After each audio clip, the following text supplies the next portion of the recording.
What's up and welcome back to the Section 10 podcast, episode 540, presented by Underdog Fantasy. It is the home of your 13-11 third place Boston Red Sox. My name is Jared Carabas, and I am a certified G and a bona fide stud, and you can't teach that. And this right here, this is Coley Mick, and he's 7 foot tall, and you can't teach that.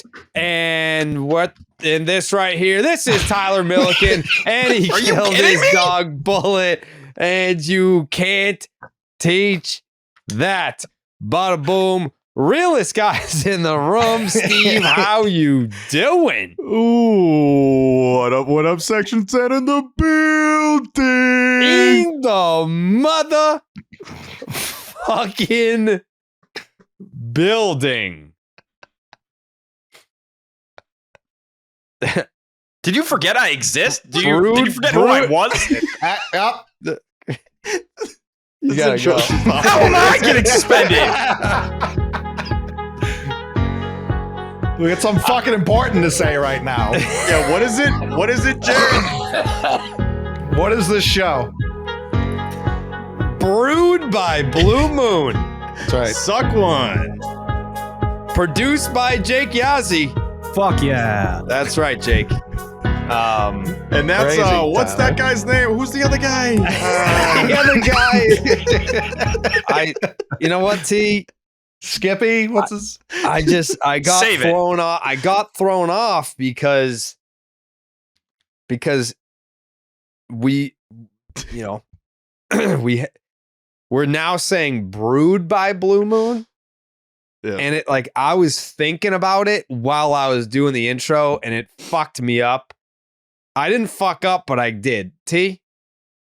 But when you said Coley's name, that didn't happen. And then when you went to Steve's part, that didn't happen either. Why did it happen when you did my part? Honestly, I swear to God, it has nothing to do with you. I was just I do that all the time where my mouth is working, but my brain is somewhere else. That's my life. I'm It's every talking day. about one thing, but I'm thinking about something completely different. Mm-hmm. And with the intro, I've done it 540 times. So I feel like I can do it on autopilot and still be thinking about something else. Turns out I couldn't do it. Steve? I got something to add right quick here, Jerry, Sure. and this backs what you're saying. There's times I'll start saying what up, and I'm like, wait, what's the right. Section 10's in the building. I had to remember what's in the building. So you're totally not wrong. I fully support that. Yeah.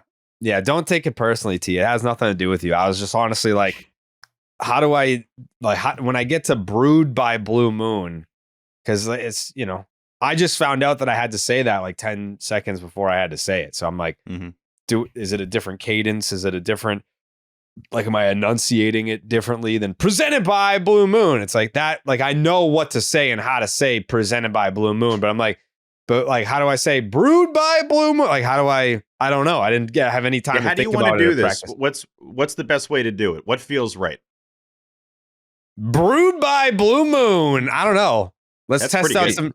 You like that? You could easily fuck that up and say blued by Brew Moon. Yeah, I didn't, but I can see you how. No. Not today. Just at some point. No. It could happen at sometime down the line. But you see where I'm at now, T. You see, I'm I'm at the control. This is my heart. This is what you've done to me. I am that forgettable to you. I didn't forget That in you. the same fucking intro you do every podcast, you had to think what my name was. That's not You what had I to was thinking remember about. who I was. That's not you. Now you're not listening to me. That's not what I Coley. did. Coley. You've done 540 of these. Mm-hmm. I say this with all due respect.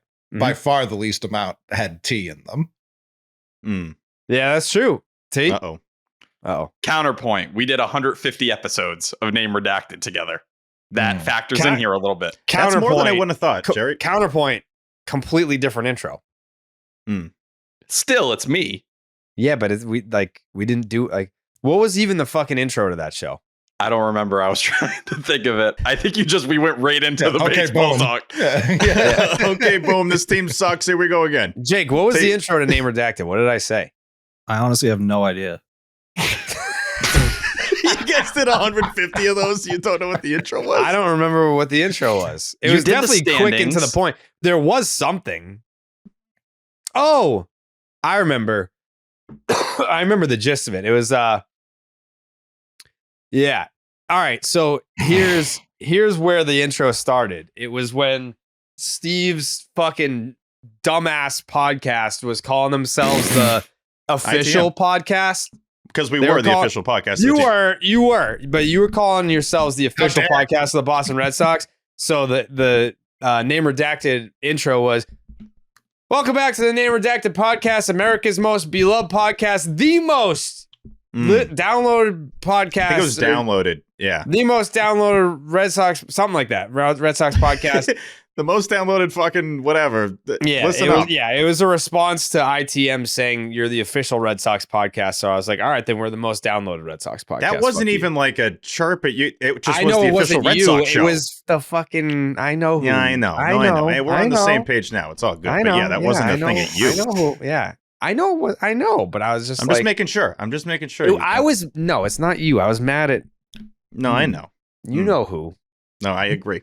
Yeah, I'm mad at because the that same guy. person That who was, guy yeah. was like, That guy oh, sucks. we gotta. Yeah. Like that oh, guy we- actually had the dumbest idea I've ever heard. I'll never say it on here, but for Oh, the he name wanted of to the call show. you Section 11. There you go. That's the dumbest idea. Yeah. Fire him. Fire him immediately. Yeah. Send him to Floated the it, and I gulag. remember laughing, and then he's like, "No, I'm serious." And okay, well, we're not doing that, but That would let's have went just over stick with- well, I think. I think people would Yeah, have liked exactly. that. People would've Especially liked Jared. Let's Yeah, just no. alienate who's left over here. Like, let's do that. That makes sense. But Yeah, that was a terrible idea. What if we call it Section 10 again? Section 10, but just Steve from Section 10. Nobody else from the show. Or we call it Section 10, but we spell it out TEN. I like that. It That was That's sounds a one of better my idea than suggestions. Section 11. Hey, that was one of my suggestions when you were in lawsuit hell. Not lawsuit hell, but Name hell. when you just Yeah. couldn't use the name. Yeah. it I sounds think we like would have one gotten of in the trouble with that. it sounds time. like one of the ideas we pitched in that trailer. Like that's what that name sounds Right. like when I was just Yeah. giving you the worst names possible. Yeah. That was like a real idea. Well, you guys, I mean, not in anyone's defense here. My initial reaction when you launched your show Mhm. was like, are they really just calling this a Red Sox podcast? Wasn't that the first name? It was just like Red Sox Jared podcast. Carabas, a Red Sox podcast. Yeah. So Hell yeah. I knew that wasn't going to go over great. But I think Name Redacted was a great name. It was fine. There was also That would be like if graphics- we called this like the Underdog Red Sox show. That'd be so fucking Yeah. stupid. The dumbest idea ever. There were graphics made for Grandstand 10. And I was like, I don't like that. You wouldn't No, have it felt doesn't good work. about that. That would Would have hated it. Yeah. I didn't want a Walmart. Like honestly, we went to Name Redacted right after Grandstand 10 graphics were made because I was like, I don't want the watered down version of it. Can't I got to say real quick, Mhm. and this hit me seeing when you see the Section 10 jerseys in person at Fenway, it just gives you this like jolt of life. I just love it so much. Yeah. And it hit me. This show could have been called like 1,000 things. So when you came up with Section 10, it's just a great pick because this could have been a way worse name than it is. I think this name is like you know worked what? out as the one years of- have gone on. It's been like, yeah, Section 10 actually feels right. Do you know what one of the names was that me and Pete talked about? Oh god. You've mentioned it before, but I forgot. What It's was the it? Blowjob worst name Brothers? of all time. Blowjob Bros. Fenway, the Red Sox are like, well, we're having Blowjob Bros tonight. We got to put it on the jersey. Yeah. This was when like my beard was like super long Oh no. and like, I mean, it's still pretty dark, but A beard of the Prime baby. What did no, you have? it was Blackburn and Blackbeard was one of the suggested podcast names before Section 10 was decided upon. Oh, brother, that's tough. Yeah, that would have been I Wouldn't don't have think we worked. that I don't think it would have worked ultimately in the Were end. there other options? So were you just like, oh, my seats No. are in Section 10. Let's just do that. Kind of, yeah. Okay. I don't really remember any of the other like cutting room floor podcast names at the time, but yeah, we were just like, I don't know, Section 10. I don't know, man. Here we go. Yeah. Shit. Let's do this like once a month or whatever. And Yeah, let's do it once every like 2.5 let's months. start. Let's get a producer that maybe watches the games, and here we go. Yeah. Mm-hmm. I'm glad we're here now. Yeah.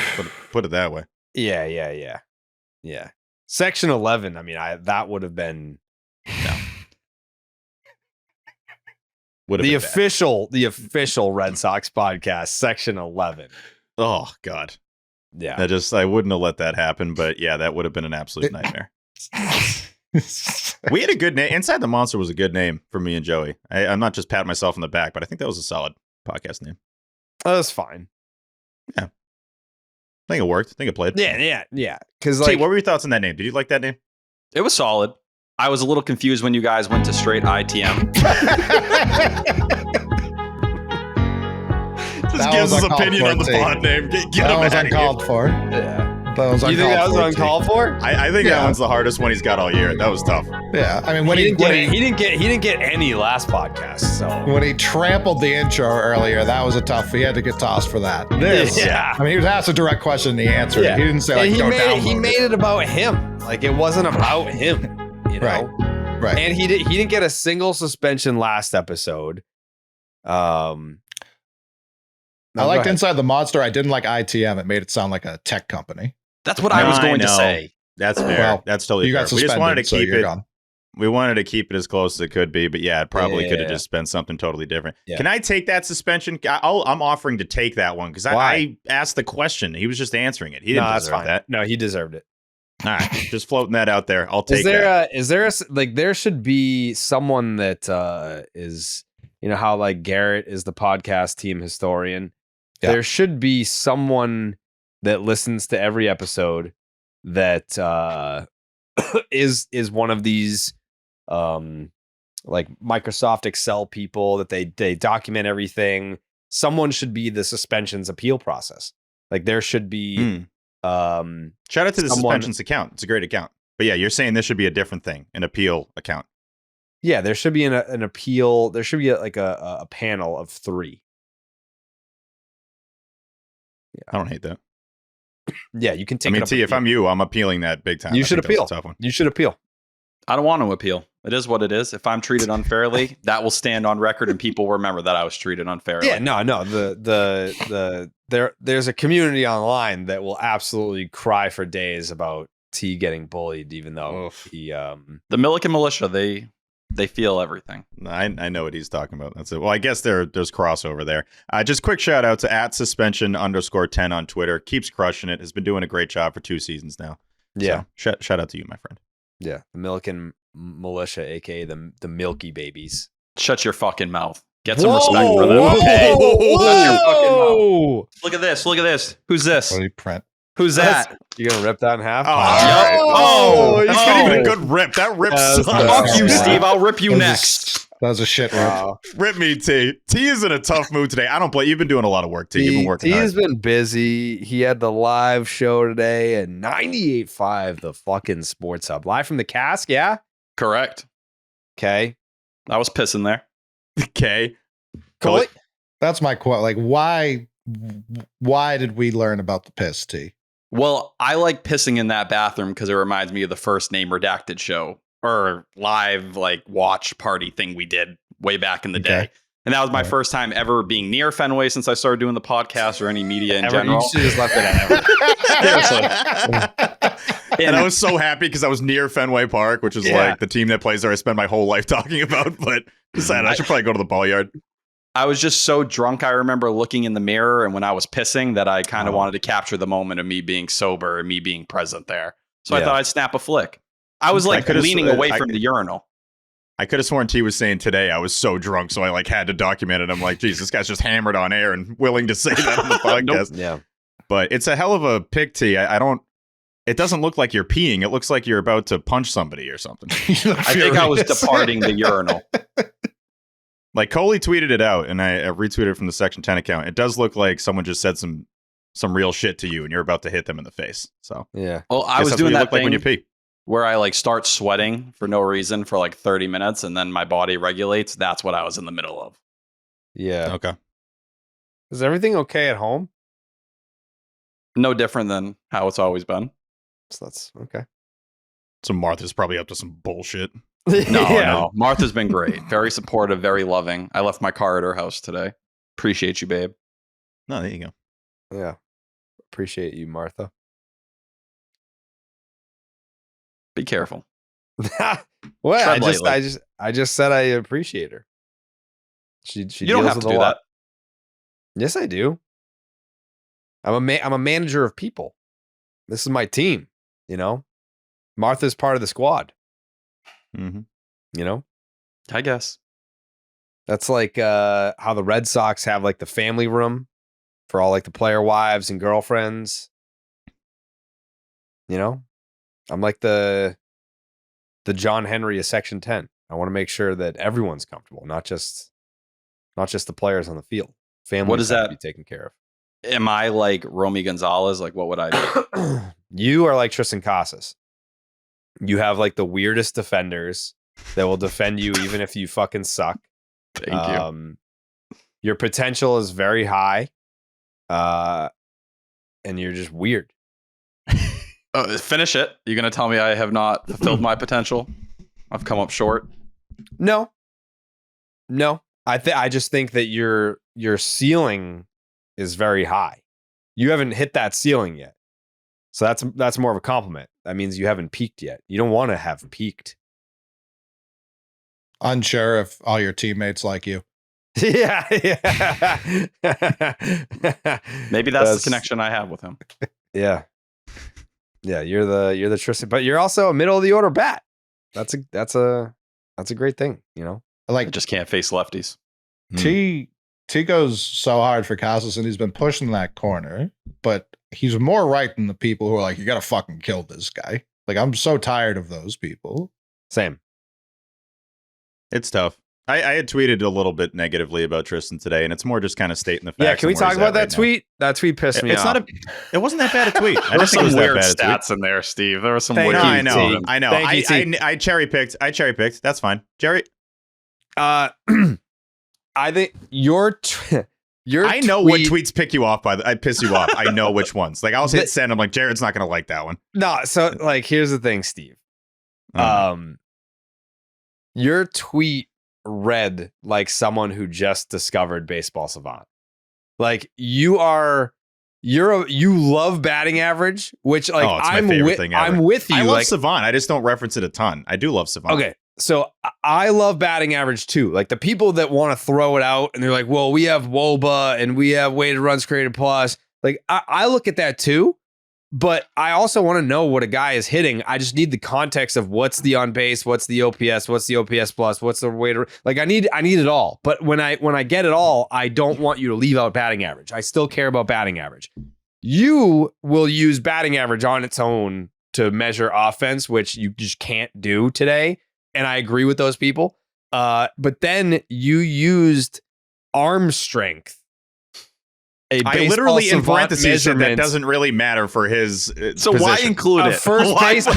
Yeah. You're just like, here's something that he can't does throw that, either. like, I acknowledge it's dumb to put in there. I think that counters it a little bit. Then the why speed. put it in, like a first baseman's arm strength is the most irrelevant statistic maybe I literally in said the it's game. not relevant for his position. So Not but this still, series.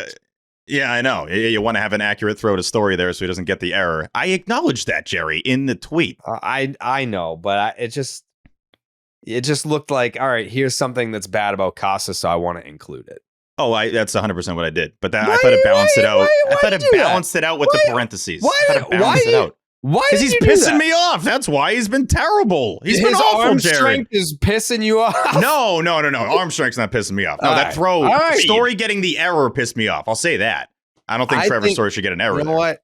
I think that anytime an infielder They both makes- sucked on that play. Yeah, no, It was an Story equal. caught It was the an ball. equal suck. It was an Like, equal suck. If you catch the anytime ball that and an the ball's infielder in your makes glove, a throw and the first baseman can't pick it, it's always automatically an error on the third baseman, shortstop, second baseman.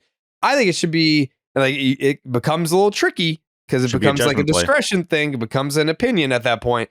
But there are some balls where it's like he should have picked that. That's an error on the first Sure. baseman. Like that's part of your job is to like Oh, as a of course. first baseman, your job isn't just to get hit right in the chest with the baseball. Your job is to pick it. If you fail to do that, it's almost like they should both receive an error. Like, all right, fine, your throw sucks, so you get an error, but like Or you should have half. picked that, so you get an error too. You Yeah, just you're got like half. half Like sacks. Do it football's like figured sacks. out half sacks. No other sport. I don't Yeah. know what hockey does with stats, but no other sport seems to understand. Like you can give. It's like the Legends of the Hidden Temple, Jerry. When you get the half pendant, like you could use a half pendant to get through the temple, right past the temple guards. They'll accept a half pendant.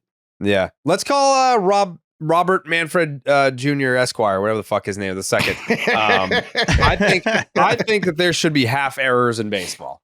Mhm. Yeah, that makes perfect sense. I mean, that play by Bregman and the miss pick by Triston is Alex? exactly what should be a half and half. That should be a Also, half and half. Alex, Oh, like, boy. can we make the throw, please? Like, Casas had picked two balls earlier That was in the that game. easiest pick ever. was. In Tristan's defense, he had some tough picks. I will He give him picked that. two, and one of them was And they were good. Bregman. Fucking they were make the damn throw good. to first base. You've had enough errors this season, Alex Bregman. Like, make the throw. Alex should be reaching first. We're not going to deny that, T. I literally just called you Tristan because Tristan. because We're you're just T. gonna start calling this guy. But Tristan. that pick was like the easiest pick of all time. I think we all flipped out in the chat after that one. It's like, come on, man. Especially when he's not hitting. It's just getting to that point where it's like, you got to start contributing here. And the walk-off was the only hit in the series. That Well, was it's it. the day after the walk-off. That's when it was like, can we give this guy a day? Like one day. No. That's People where were it's like, pissed let's he walked fucking it relax. off. People were pissed because it was I for wasn't 24 pissed. hours. You could not say anything. I'm not saying you guys, but the Tristan Casas haters. It was like, damn it, he did something. Like, we have to chill for 12 hours. And then the pick happened, and it was like, fuck him. He sucks. He does nothing for this team. He is Bobby Delbeck. That's all it became immediately. And it was like, well, he did pick two balls earlier in this game very nicely. And I'm not listen, giving his him credit defense for the is two picks. okay. That's fine. His defense overall has been a problem this year, and Yes. he needs to be a lot better on that front. Well, Red Sox win the series 3-1. Yeah, that'll do it. I'll wrap that up real quick. Underdog just dropped their playoff basketball promo. Have the Celtics started playing yet in the playoffs? Yeah. Yep, One-handedly. Who do they play? Orlando Magic. Orlando Magic. Oh, Shaquille O'Neal. Mm-hmm. Yeah. Shaq and Penny Hardaway are going up against Jalen and Jason. With the extender, you can play your way to increasingly bigger boosts each round of the playoffs. Start a playoff series by using your Game 1 boost and continue boosting each subsequent game to unlock the next one. The longer the series, the bigger the boost. You're going to want to see how serious it gets when that Game 7 hits. Hop on Underdog, the best place to make picks during the playoff basketball season, and get started right now. Make sure you sign up with the promo code Jared, that's Jared, to get up to $1,000 in bonus credits and a special pick on Underdog. That's Underdog Fantasy promo code Jared. I want to add something real quick on Tristan. I don't know if we had more to talk about there, but I did kind of feel a little bit bad for him. He gets the walk-off hit. He's a guy that obviously needs to get going, that the team would benefit a lot from if his bat starts warming up. And, you know, you had the typical jump arounds and your kind of expected celebration. There wasn't a lot of extra there. It more felt like it was like obligatory for everybody to celebrate with him. And then he's doing the post-game interview and he's looking over his shoulder for the Gatorade bath and it just didn't come. And I was like, I kind of wish he got that because he's got to be going through it. We all know Tristan probably overthinks things more than anybody on this roster. And so to have that happen, these are things I look too much into. It's like, you didn't get a Gatorade show. What the hell's going on? But you just kind of expected that. I didn't think it's nothing either. I saw that and I was like, because before he looked around, I was like, I wonder if they're going to give him a Gatorade shower. It's just a weird time for Tristan on this team, and I don't know who he's super tight with. And then it didn't happen, and I'm like, okay, that means something. I don't want to like overdo it or anything, but it was a little bit sad that he didn't get that. And then he just kind of walked into the dugout like, okay, I guess you guys are all gone. I'm gonna go back and join you. There was someone in the I think it was maybe last homestand that they missed the Gatorade shower. They like two dudes came out of the dugout. Yeah, it was Story. Oh yeah, it was Story. They tried to get him. They came out of the dugout and they just like it was like that meme where the dude's like fumbling all this shit. Like that's what they did. Like he was completely dry. They had the benefit of blindsiding him. Story had no idea that they were behind him and they fucked up a Gatorade bath that badly. And the Red Sox team account posted it. Like I you're gonna get made fun of for this. Let me try and find it. It was real bad. What was the caption? Just like shower time. Fucking and it just nailed drenched. on the ground. Yeah, Completely God. destroyed him. God is Katrina 2.0 in the building. So Yeah, it look looks at- like it look was at- Cutter and Romy who missed. right over his head. Katrina 2.0. Look at- Here we go. He isn't even like not a drop. But like if you watch the actual video, it's pouring out as they're walking up. Like I gotta see this footage the cooler is empty by the time they even get it to him. He And almost then got they hit more with plastic than water. Correct. Yeah, there is a chance that is the worst Gatorade shower of all time in any sport. When was this game? I'm trying to find this. The 10th? The 10th. Okay. It's also, though, Cutter being the guy or one of the guys bringing it out. As we saw in the Red Sox doc, Cutter is arguably his closest friend on the team. Like, they were doing all those scenes, whether it was the team dinner or before As we opening can tell in day. the doc, when Cutter wasn't saying shit to him, well, he had a monologue about what 162 means. Like, yeah, I guess they're friends. I don't know. Maybe he just agreed to go to dinner. It's kind of hard to tell who's a fan of Triston on the Sox. Who do you think is tight with Triston? Like, I don't know if he's like that tight with Vaughn. many players Yeah, on the Vaughn. team. Vaughn Grissom. They were Which roommates is in tough. camp. So in Worcester, like, I don't think there's a lot of guys in this roster that are like, yeah, I love Triston. I ride for Triston. I don't think there's people on the other end, though. It doesn't seem like there's No, a ton probably of not. like negativity towards him. It seems more like he just kind of does his own thing and everybody lets him kind of do his own thing. And I don't know. I don't look at it. It's never felt like people are like, I don't want to be near Triston Casas or I don't want to talk to Triston Casas. That hit piece is going to be crazy Oof. when Yeah. he gets traded. Correct. Mhm. There's going to be so many like anonymous sources that are like, I never liked him. The second he Super gets dealt, anonymous. Nick Pivetta is just going to be on the phone like, who's taking my call? Like, I have Yeah. so much to say right now. Yeah. Nick Pivetta is calling up being like, bro, like, you guys never wanted to put a name to it. I was the guy that said, what the fuck are you doing when he was sunbathing? That was me. Like, give me my credit. but I'm sure he one- hated everything that Triston did, honestly. But that's He did. Pivetta. something that has stood out to me. It feels like Alex Bregman on more than one occasion has tried to say something positive about Casas. And maybe that's just being a team leader and trying to, put things out there. But even when Casas has been struggling, he's been like, oh, Casas hitting the ball, the exit velo 100, things aren't falling. Feels like, in Bregman, you talk about the fielding at first base and some of those errors. At least as a team leader, it seems like he's given him some of that positive feedback. Damn, it does not feel like it comes from the coaching staff ever. Or Never Alex has. Cora. Well, they hate him. and- Yeah. That's do. why they don't like him. Yeah. They've never It would be liked nice him. just if you faked it, if you could pretend to be supportive and, pushing for that guy. Because it feels like the last nice thing anyone said about Triston Casas was the 41-20 comment. Which It's was tough. by me. I No came into the surprise it came season from more Greg of a Russell. Triston guy, but this is just a tough stretch right now. Like, I still stand behind him being a different dude and unique and like, go Triston, go. I support the hell out of that. But just the baseball player right now, like, it's a lot of people. I got mixed reviews to that tweet, but most people I think are on board with like, yeah, he's got to get going. It's how we define when is I'd early love up. to meet the guy that's like, no, this is the exact production I need from Casas. No, it's, I'm the, right it's here. the early people, Jerry. It's the early people. It's like it's still early. Like I just want to know, like, when is it not still early anymore? Can we have a date that we set? Like, once you get into May, it's not early anymore. We can't use that as an excuse. Well, he didn't, think he it's didn't like- strike out today. 50 games. The K rate has been coming down. That's actually one of Yeah. the few bright spots right K now. rate's for him. It's coming like down. So is 25%. everything else, but Hell the K yeah. rate is coming down. No, but Everything okay. else is very low. Let's talk the bottom 10 hitters in the sport right now. Triston Casas do is it. number 7 in terms of weighted runs created plus. Number 10, Wilson Contreras. Number 9, Andrew Vaughn. Number 8, Jeimer Candelario. Number 6, Alec Boehm. Number 5, Michael Massey. Number 4, Tommy Pham. Number 3, Marcus Semien. Number 2, Yanir Diaz. And then number 1, Michael Toglia out in Colorado.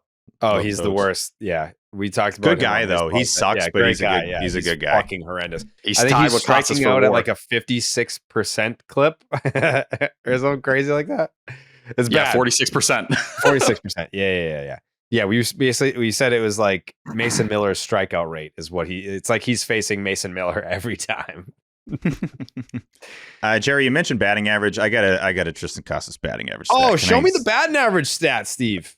All right, perfect. I prepped this and I'm really excited about it. Mm-hmm. In tie games, he's hitting 042. Within 1 run, 095. Within 2 runs, 115. Within 3 runs, 133. Within 4 runs, 143. Over 4 runs, 333. So the less the game matters. That's for the 0 for 4. If you're reading off Baseball Reference, which obviously, like I still hate that Reference doesn't update. Yeah, it drives me it's nuts because not it's an updated incredible until, site. That's the forever. only thing that 11 a.m. sucks about it. Yeah, it's been The only thing Baseball. that sucks. We talk about how Sox prospects hasn't changed since we were in high school. Baseball Reference, same exact thing. It looks the same. The functionality is exactly the same. So those stats that Steve just read are even worse because he went 0 for 4 today. Exactly. But yeah, the more the game Fangraphs becomes a blowout, the better Triston is. He's had some late hits that don't really matter. We've talked about that. I think there was a starter versus reliever stat today. What was that one, T? I think he's like 2 for 38 against starting pitchers this year, Oof. that's a rough stat. And the broadcast has said it a couple different times, radio and TV. Yeah, there's no fighting around it. It's just bad. You can't frame it in a positive light. It's just, why aren't you able to attack these starting pitchers? It's just as crazy as why you can't hit right-handed pitching. If there's anything he should do, it's mash right-handed pitching. It's all he's done his entire career. Red Sox took that's 2 not out of gonna 3, by happen. the way. I know 3 out of 4. 3 out of 4. Yeah. 2 out, They 3 did out of 4. much better, Yeah, but- that's what I meant to say. Even better. Red Sox took They- 3 out of 4, by the way. I know we opened the show talking about Triston Casas and his struggles, but they did take 3 out of 4. And they should have swept the 4-game series. 100%. They should have Yeah. swept this series, in my... Outscored by the White Sox this season. That's tough. Hate to see that. Who gives a fuck, you know? Yeah. I actually like that mentality. Anytime it's like a bad stat, but fucking who cares? Who So, gives a shit, Steve? We're just gonna move on. Doesn't matter at all. Yeah, I don't. The- I don't care. Most of the Casas hate should go to Zack Kelly. That was a bad performance. He's also been Oof, bad. he's been the awful. whole year. He's been been so awful. bad. Yeah. Awful. Yeah. He was bad last year too, by the way. Alex Cora made a point to that line of, you can't be only good once a week. He dropped that last year multiple times on Zack Kelly. So it feels like that kind of reference. And they did so much talking about him at the end of season presser. Zack Kelly was like the second bullpen arm out of their mouth after Justin Slaten. Every single chance they had. I get they like his stuff, and I get they overtaxed him last year. He has not been overtaxed this year, and I think he's got like a 6.38 ERA or some shit like that. Like I think it's a the 9 same. ERA. It's terrible. Yeah. Is it higher now? Yeah, maybe. I think Yeah. he has more hits than innings pitched, and I think he has about 1 earned run per inning. Yeah. Yeah, like this is exactly what I said coming into the season. You can't be stuck to these arms that have options. Get him out.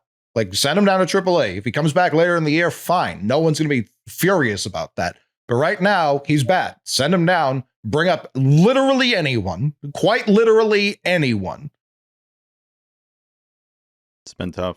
It just 2 makes earned me runs look. per in his last 5 outings. It's not like this is like a small sample size. This has been for a couple weeks now. Well, and it's the way you do it. It's like hit by pitches, man, against the 6th and 7th hitter in the White Sox lineup. Are you fucking kidding Right. me? Like, that's not even competitive.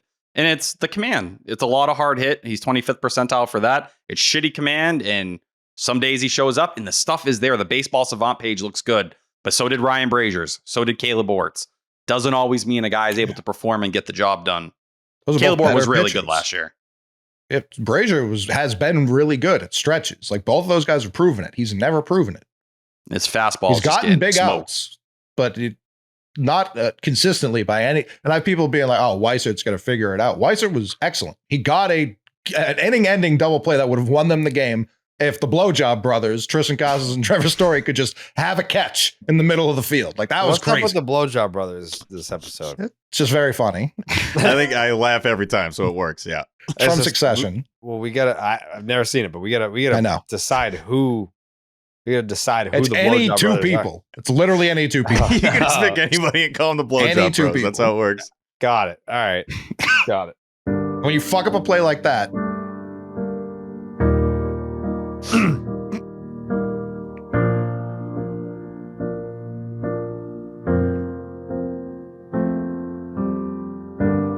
Dobby, all glory. Trevor rewrites his story. Narv, mandatory.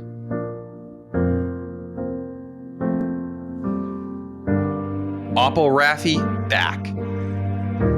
Garrett Crochet the Ace, facts. Smoking that crack. Casas, I climaxed. Buehler, 7 strong. Ref can't hit righties, that's wrong. Story, catch-up song. A series of haikus by Tyler Milliken. Thank you, T. I have some feedback. Please. I love the third one. Today's? That'd be the third one, yeah. Mm-hmm. Yeah. I was very late on that. I Thank might nominate that for a Taiku of the Year. Third one. Who's ever keeping track of that? Taiku of the Year, third one. The first one, can we stop calling Carlos Narvaez the Narv? I hate Thanks. that. You got a better one? No, not yet. It'll come organically. I just feel like we rush. Does he need a nickname? Yeah. Narvi? Narv dog? No. Does he need? Ooh, Narv dog. I like that. No. If I were him, I'd be like, this sucks. Stop calling me that. I know you don't get to. Yes, T. What'd you think of Vasky back in the day? Did you like that one? No. Okay. That wasn't great either. Yeah. I'm into Narvi. I don't You know why sound he like needs you a sound nickname. like a pervert. Like that's what it sounds like. Yeah. Why would you say that? That's how it Because sounds. it's very perverted. No, he's not saying because you like Narvi, you sound like a pervert. He's more Yeah, saying the saying word that, sounds, pervy. Yeah. Like, ugh. Pervy. Yeah. Guy's all Narvi. Ugh. Pervert. Yeah, it's we got to get back in the workshop on that one. Who came up with that? It's Sure, hard Red to see Sox more. Twitter. There's a Yeah, I've lot seen of a lot of accounts people out say it. there. Yeah. There are a lot of accounts. But yeah. I'm trying to that keep sucked. track of who's who. Saw a lot of them at the game on Friday.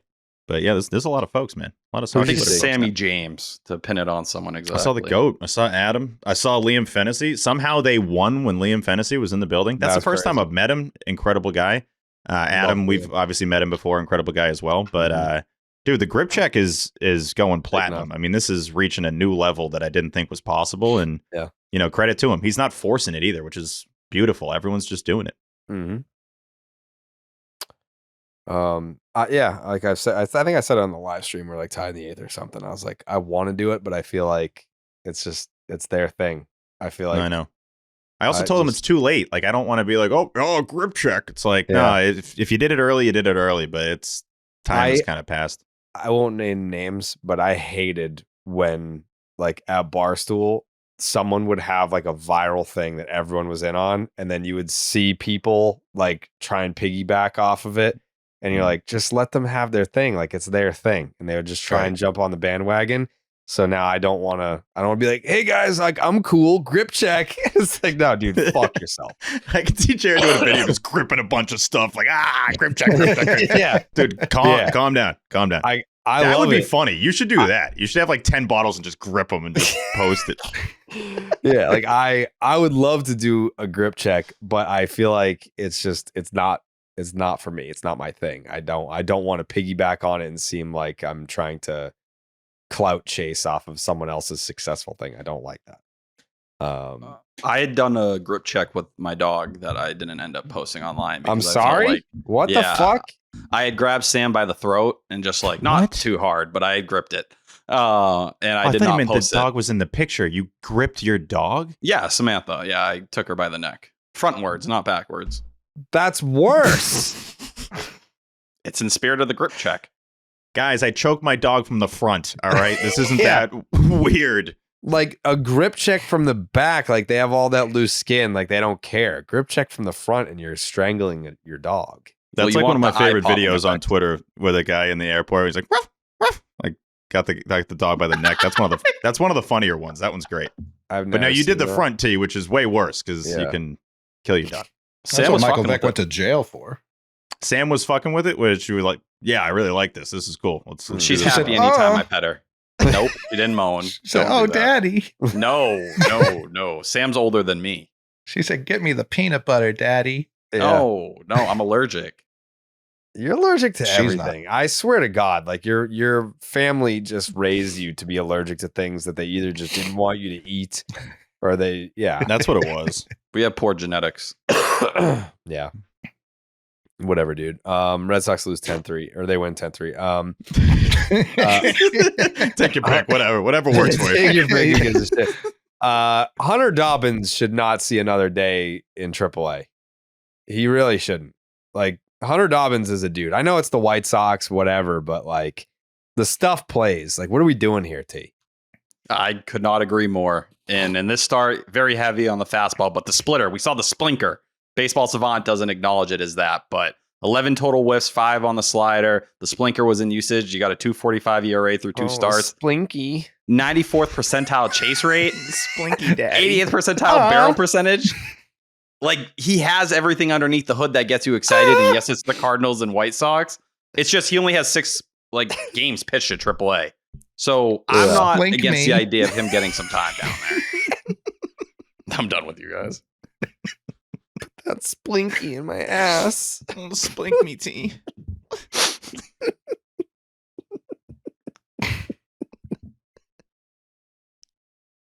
All right, keep going, T. No, that's all I had. Splinky. Yeah. Blink my like meaty that curtains, voice. daddy.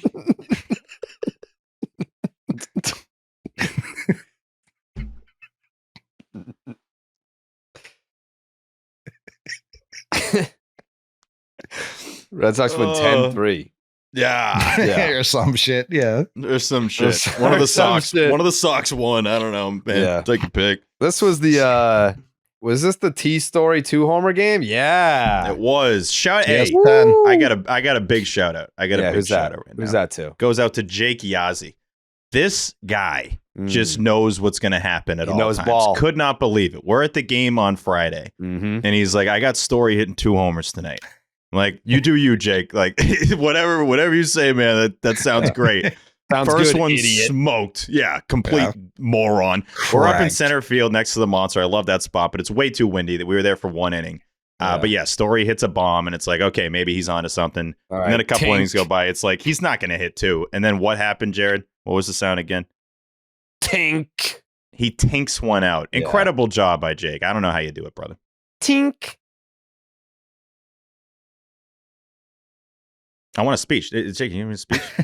Yeah, no, I mean, it was the most obvious double Tink out of Story of all time. Double Tink. Glad I Who did sniffed you it hit out on a early, double take last year on? Emmanuel Valdez. That's right. What is going on? That was even He's more the obvious. double tink king, Jake Yazzie. He just knows, dude. He knows when they're going to He- double tink. He ran the double Tink play. Had to. Oh boy. Also, I still haven't seen Jarren. I can't wait to see him. It's going to be a great combo, and it's not going he's to gonna be like, so you happy suck. to see Like, us. Yeah. oh, yeah. It's going to be awesome. He's like, oh, look who it is. Look The who it is. Blowjob It's his Brothers. favorite. The Blowjob Brothers. Here come the Blowjob Brothers. Here they come. Boop, boop, boop, walking along. Bunch of Blowjob bros. Mm-hmm. God damn. It's the nickname episode. Whew. The Blowjob Brothers, episode 3. What is it? 350? 5? What episode? 540? What is this, episode 10? It's When, episode 220. When is he going to start hitting the baseball? Doesn't he have like an 8-game hit streak, but he only has Yeah, like one with 8 hit? hits. Yeah, Yeah. you want to talk about guys who hit when the game's over. That's No, when he he had- gets he his had a little double hit. early today. He had a double What? today. He's got Yes, some he big did. hits. Yeah. There was a game the other day where, I mean, because we looked at like the exit velo numbers, and he is hitting the ball hard Yeah, to the he is. point where he must know he's hitting the ball hard. And I think he smoked one to the left side, and there was like the third baseman was at shortstop, the shortstop was at second base, and he just fucking smoked it right at the third baseman. And he's just laughing. He's like, "You were positioned absolutely perfectly. That ball was stung, and what can I fucking do?" He's had some unlucky swings for sure. Go ahead, Steve. No, I'm coming in with more batting average stats because I love batting average. Jesus This surprised me fucking because I wanted to Christ, look this up, seeing that Not with 2 outs. only do you love batting average stats, you love outdated batting average stats. Like you're reading me shit. this is that not outdated at all. From Baseball Reference. Well, outdated's a little tough. You don't have one of the 28 games. Like that's not that outdated, That Jerry. matters. Sure, it matters, but whatever. Like, Reference is a great site, so I'm not going to just not use it because they don't have this game. When it's up to date, Steve. You're Whatever. Reading, I'm still saying reading stats that are You're acting like inaccurate. this doesn't have like 10 games involved in the sample size. Like this No, matters. but they are. Yes or no? Can I Are the say it? stats accurate? No. Technically, no, but they're about as close as you can get in baseball reference terms. Fangraphs live leaderboard. There you go. This surprised me, though. This surprised me because I feel like with 2 outs, he was just popping up, striking out, like maybe hitting the ball hard, but lining it out to somebody. With 2 outs and runners in scoring position, he's hitting 462. That actually blew my mind.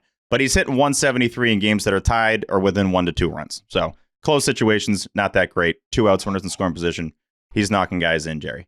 My apologies for a batting average stat. He had the RBI single in game 3. In game 2, he had a single before Devers hit the 3-run blast. He's in the middle of it. He's getting some hits. He doesn't feel like full Jarren yet. You're getting like, half of what he did last year. He's not having a lot of those singles that turn into doubles yet, but obviously when he gets on the base paths, it matters more than the other guys. Like he's scoring the ball that like no one else is scoring on. I think Lou pointed out on the broadcast today that he really didn't take off until June last year. No, it didn't beginning feel of May. like that. It was beginning of May when he implemented the leg kick and then the power came. He was a league average hitter going into May last year. Once the leg kick came in, he started hitting for power and that completely changed like his offensive ceiling up to that, 120 OPS plus.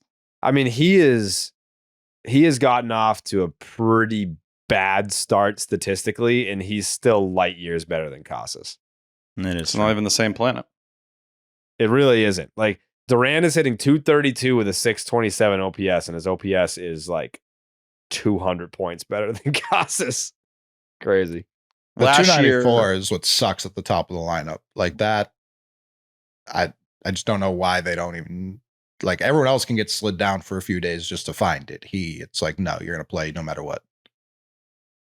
I think they they don't look get at off Duran. of that. He stays there. Yeah, he's their leadoff hitter no matter what. And honestly, I'm okay with it. I think what he provides in turning singles into doubles and that kind of stuff, the ability to steal a bag, that skill set right there plays up. It's not worth shaking up the lineup dramatically. If anything, I want the lineup to be more regular than more shifting people back and forth all the time.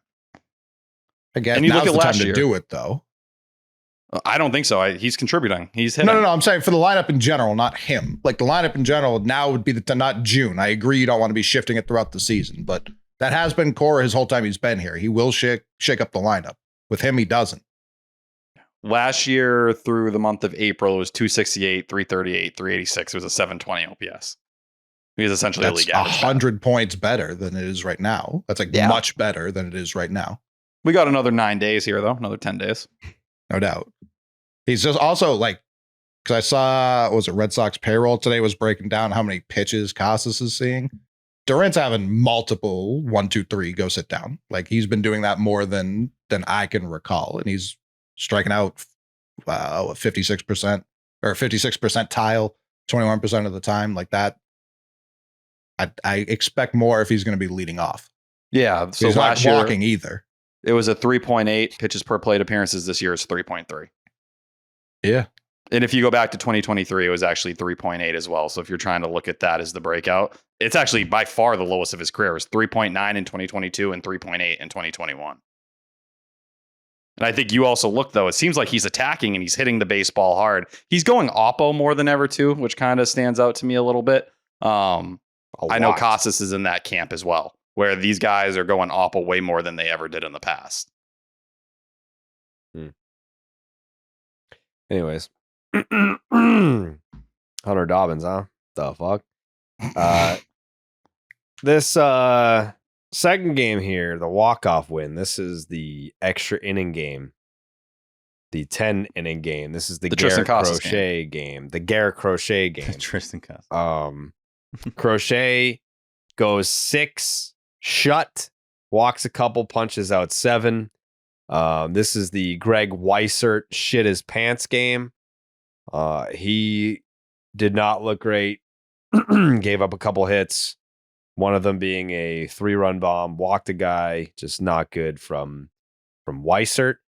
Coley, you would like to issue an apology to Justin Slaten, I believe. Why? Didn't you say you thought he was incapable of closing games? Not that he closed this one, but he did pitch in this game. I said I didn't necessarily see it when T was saying like we don't need to sign any relievers all off season. We have Slaten. I was like, I wanted relievers. I like where we're at. I like I that just they can trusted be Slaten as a interchangeable. closer. I Yeah, like you like that Slaten as Slaten's a closing closer. games and Chappy's closing games. I said I didn't exactly see it. Credit to me, I didn't know he was going to throw like the most disgusting curveball of all time because he'd never really thrown one prior to this year, which has changed his arsenal quite a bit. And also, he's kind of a two-faced individual. In the eighth inning, friendly guy. Like, he's out there just to do a job. Ninth inning, he'll kill your entire family. So I didn't know he had that in his bag. I give him credit because he's almost like intentionally doing that too. He's like, oh, it's the ninth inning. I have to be a closer. I have to act like a closer. I mean, it's not just like the title. It's like the attitude. It's playing that character. And he does it really well, dude. I've always looked at him as a pretty chill guy, like a pretty calm guy. Right. And then I view him completely differently when it says the ninth inning. Like he's got the hair looks different. His whole like movements are different. He's talking to himself. Like I swear the curve has more bite to it. I'm like, you're just you put on the mask or something when you come in. You're just a dog. Well, it's just weird to see a reliever with this kind of arsenal. Like last year, he was throwing that sweeper 24% of the time. This year, it's 11%, and now the curveball is up to 18, almost 10 full percentage points up. Like, how many relievers have 3 or 4 pitches? I'm surprised we haven't heard the Red Sox start saying, you know what? Can he start? Like, that's what happened with Garrett Whitlock. If you were I'm not, but if it was 2 or 3 years ago, they're converting Justin Slaten to a starter. I truthfully believe that. Still might. Like they shouldn't. That's an off-season thing, so let's calm down. Yeah, but he's throwing harder than ever, too. The fastball's up a full tick. It's 98.5 right now. I think Stats had the tweet. 4 of his 8 hardest pitches ever thrown in MLB were today. Yeah. Like everything's going up with him. Did you hear him talk after the game today? No. He was brutally honest. He was, I'm paraphrasing, but it's pretty close to what he said. He said, it sucks having to play at 11 a.m. Like everyone hates it. But then we all kind of said, they probably hate playing at 11 a.m. too. So like they're probably just as miserable, but it's our home ballpark. So we have the advantage. So like, let's go out and make it even more miserable for them. And I was like, I like the honesty that they're all like, fuck playing at 11 a.m. This sucks. But he, they had the right attitude about it. They're like, yeah, they probably fucking hate playing at 11 a.m. too. So like, let's use it to our advantage. I think coming in, somebody replied and was like, we need the bullpen rankings back from Jerry, which I don't hate, by the way. Actually, that was one of the things that I liked, one of the bits, or not a bit, whatever segment that I liked. I gave it to Ed Hand because, like I've said a bunch of times, this was another thing that they cut out of my Netflix interview and didn't use.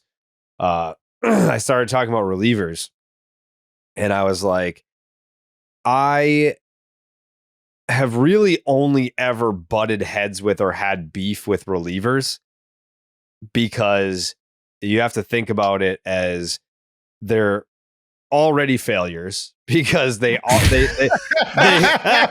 start all of them started as starting pitchers and we're told you're not good enough to start the big league level, so you are a reliever. They all fucked up clearly. So they're waking up trying to be a reliever. Pretty much automatically failures. Yeah, losers. They get paid the least amount of money. So there's the insecurity there and the bitterness. And they have the smallest margin for error. If they have one bad inning, it fucks up the whole game. They get blamed for it. Again, you make the least amount of money. You are given most of the blame. And you're already insecure because you're like, yeah, I wasn't good enough to be a starter. I'm a reliever. I don't want to be a reliever. I want to be a starter. There's more money and you get to play more.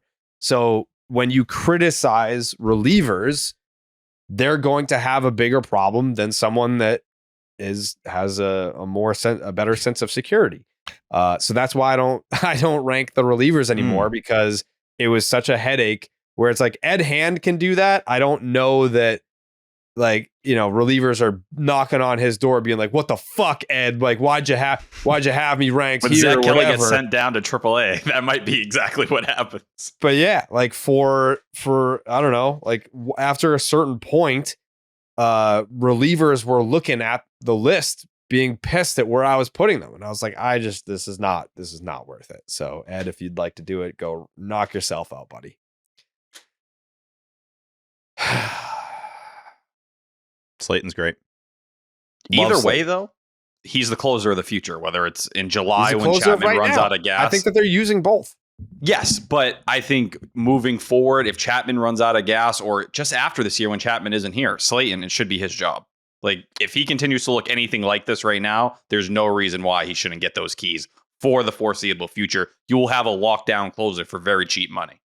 I got to adjust my expectations because, like, we've grown up with the closer. I'm, like, sick this episode, too. We're so fucking sick. Why have we been sick all We're the year? sickest. This is terrible. We're the sick boys, the blowjob boys, whatever. Blowjob Brothers. Yeah, now I'm just changing the name up. Blowjob Boys. The Blowjob Boys. Oh, here they come, the blowjob. BGB. The BJP. I'm constantly expecting the closer comes in the ninth. That's just what it is. And he's the guy that throws 101 and stares the guy down and ends the game. But when Chapman comes in today in the 8th inning, it's like, oh, right, that does make the most sense. Even though he gives up a bomb to Benny, like, I didn't have a problem with it. I think a different version of me that grew up with the closer's obviously the closer looks at that situation and is like, what the hell's Cora doing? This doesn't make any sense. Like, we have 2 closers on the team, which you just rarely have, like guys that you would actually trust. Maybe 3. I know Whitlock. Maybe 3. Cora dropped the line today. He goes, we got more than that. Obviously, he's talking Whitlock. Better not be talking Zach Kelly. No, clearly not. If you want to lose the game, put Kelly in there. I thought he was talking about Hendricks, which was wrong. True. Yeah. Technically, you got 4. You even can though fit in there. Yeah, that's if you're trying to be nice. The thing that sucks is like when I tweeted out from the 10 account, like, oh, Liam Hendricks is back. You love to see it. Right when I put you love to see it, I was like, oh, he's probably going to give up a homer, isn't he? Like, Yeah, I can already 96 down the dick. I could already see the replies of like, oh, damn. But yeah, it was good to see him back out there. That was just tough. Just the unique situation where you got multiple closers you believe in. It's not common. I do think, though, as you look at, Weiser got some bad luck on the defensive side of things. But you go to that game 3 as a whole with Zach Kelly and Liam Hendricks. Cutter Crawford, to me, I don't think they should even build him up as a starter right now. I think with Dobbins breaking out, with Fitz looking like he's not too far back from returning. Hell, you got Connolly early, who's probably going to push up to AAA by the end of next month. Cutter Crawford is a 7th inning arm. Just fully let go. He has this knee issue he's dealing with. Don't push him too hard. This is a way to kind of protect him from himself. Doesn't it feel like he makes so much sense in that role? Hell, Alex Cora always said he saw Cutter Crawford as a reliever when he initially came up. Well, it's and just like, Cutter can get up to 98. Do you feel good with? What do you feel good with, T? It's like Cutter can take the ball every 5th day. He's a guy that's pretty consistent. Like, I don't hate that, especially now when you have Newcomb making all these starts. Newcomb's been pretty good. I'll give him that. I just want to have guys that are used to being in that position taking the ball every 5th day, and he's obviously one of those guys. I don't know if you get the most out of him in the bullpen. You got to let Giolito go out there and see what he has at this point in time. And Tanner Houck was able to give you something in the series. But to me, Fitz and Dobbins, like, for both of those guys, those 2 are on your ass, and you should feel them on your ass because they're throwing hard. That was crazy. They throw harder and they have better stuff. It's just the truth. Should we restart the episode? This has been all over the place. Those guys are fucking you, and you got to be ready to take You it. just need to, like they're down there doing their thing in Worcester, and you just need to feel them inside your ass. Yeah. They're coming hard, so watch out. You don't watch out there, they might be down your throat. All right, so like just keep your eyes out. It's just a win-win. You're not for wrong, Cutter. T. There's just a lot of people going for the same positions. Like I think it's good now. It's April, May, whatever, around this time where, all right, guys got to earn these spots in the rotation. I'd rather that than the alternative of having a bunch of AAA guys up here that don't deserve it. Yeah. And I feel good about the depth guys. It's like, you lose one guy and it's like Hunter Dobbins comes up here. I'm not like, shit, it's a AAA pitcher. It's like, no, like Hunter Dobbins should be here. Like he fits. He's ready. Oh, that was good. That was a bar. Good. That was a that bar. was good. You know what I'm saying? Hey. You know what I'm saying about that shit? I didn't hear the Triston Casas walk-off call because WrestleMania had started. So let's play that walk-off. By the way, that ball hit the wall. I had no idea. Dude, people were tweeting me. They're like, it was a sack fly. I was like, did I see the video wrong? I was like, am I tripping? Almost a grand slam, right? Yeah, it was pretty high up the wall. I thought it was gone. I thought it was. I didn't know. Not the best camera work. Oh my God. There were a couple flares in this series that were going to Maine. Like, let's clean hear that it. up a little bit. Let's hear it. It's been good with the bases loaded. And a high fly ball into left field, backing up Benintendi, still backing up, and that ball is off the green. Here comes the run. Bregman will score, and the Red Sox win it.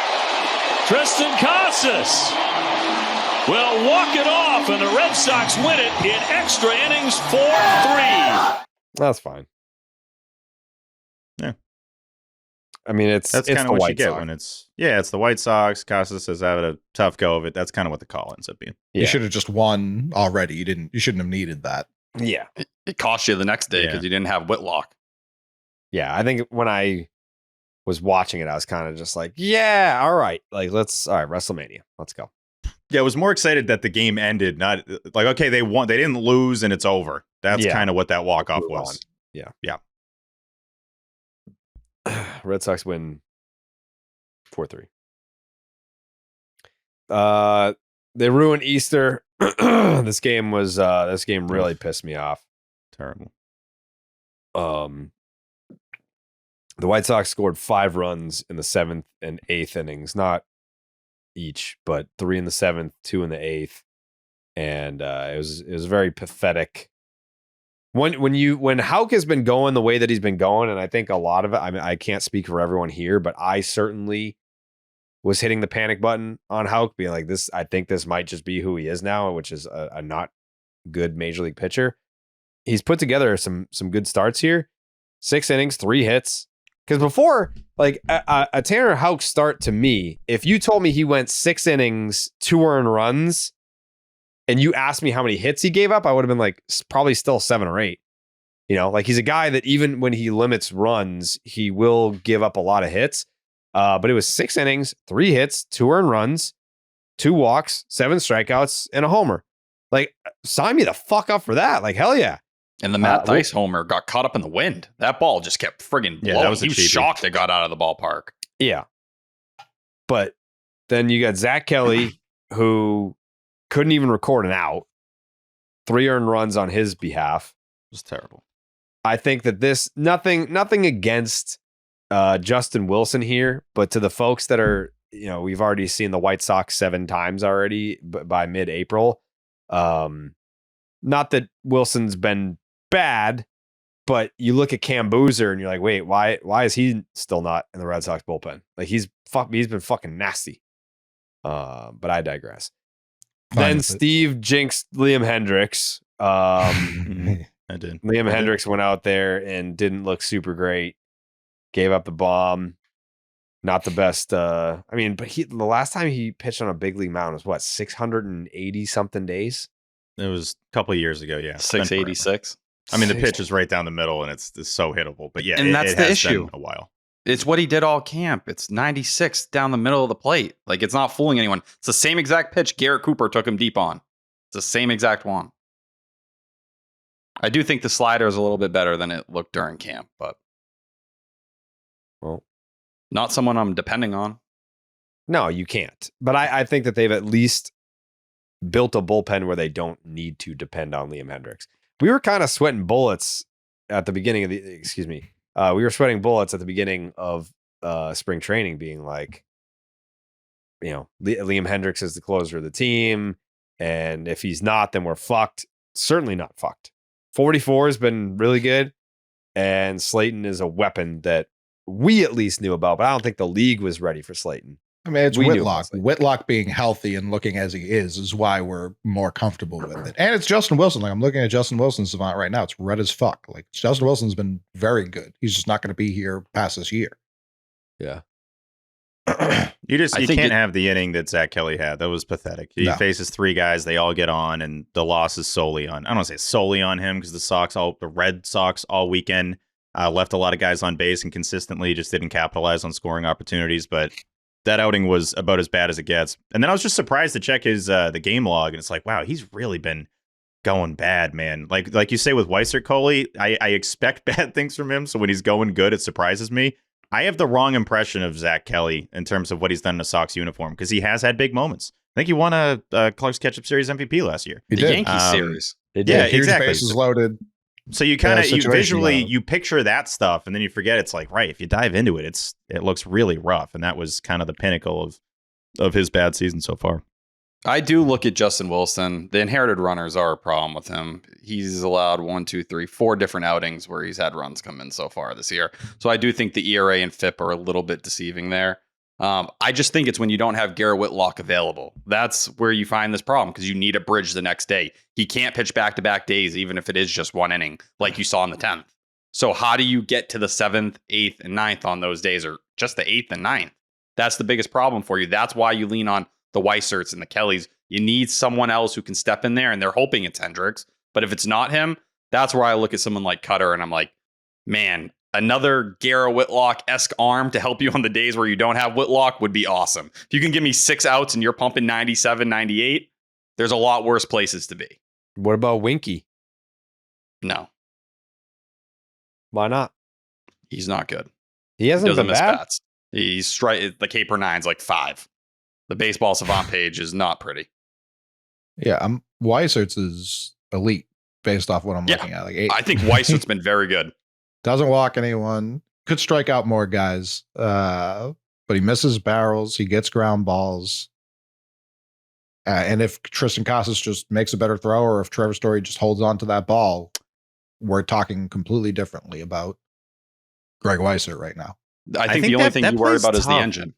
That plays tough where it's like if you have the ball in your glove and someone kicks it out, you should be out, right? Like how long do you need to maintain the possession there? Like if a guy's knocking the ball out, like that should be an out. Maybe I wasn't looking at the best angle, but I think we already talked about it, but Story getting an error there is tough.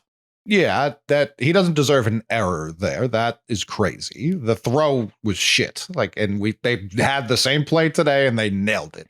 They made sure to nail it. Guys were like, I'll throw this side, not to center field. Opposite side of the bag. Peculiar. Make it so you don't have to do a 360 after you catch the ball. Like there we go. Incredibly athletic move by Story to even get a tag on. But to your point, I think you need to hold the ball a little bit more than not at all. Like it can't be on impact, fly out of your glove, No, and then I be know. like, you're out. It just still feels like a thing where it's like if that's causing the ball to come out, like you should be out. You shouldn't get a benefit of like, oh, I knocked it out at the perfect time. But either way, you should be able to hold on to that ball. The thing that jumped out to me from this game is the bottom of the lineup just doing nothing. Like you had stretches there with Casas, Rafaela, Hamilton, and Sable. Not like we're expecting him to tear the cover off the ball. He did have a double. Where it was just quick innings, just like, okay, come up, come down, 3 outs, and then your bullpen blows it. So really a rough way to spend Easter, honestly. That it was going great, and then it just sucked immediately. Ruined my dessert. Hmm. Ruined it.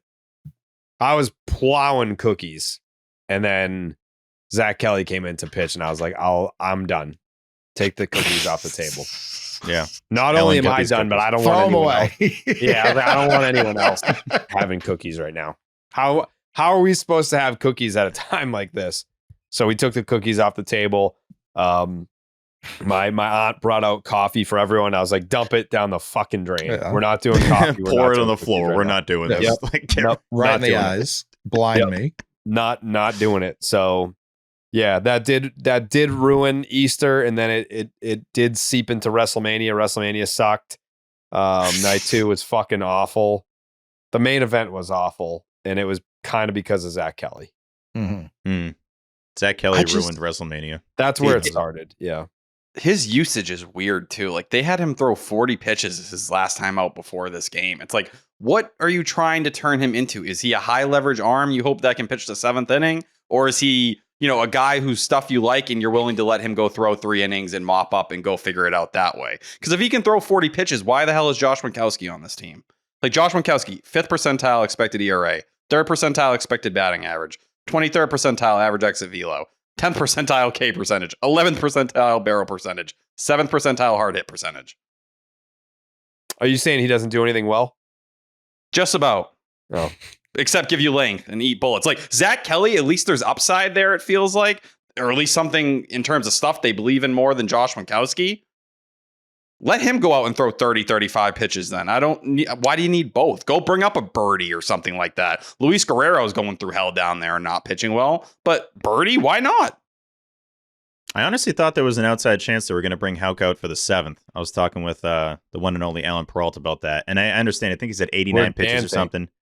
Dan was at WrestleMania, so he didn't have thoughts on the I didn't know matter, if he texted you about it. No, he didn't. Right. He's like, would you have Houck come out for the 7th? That's a normal Dan text that I get. But no, I honestly thought, Cora's probably looking at it like you want him to end his start feeling good. This has been a really tough season so far. Keep his confidence up.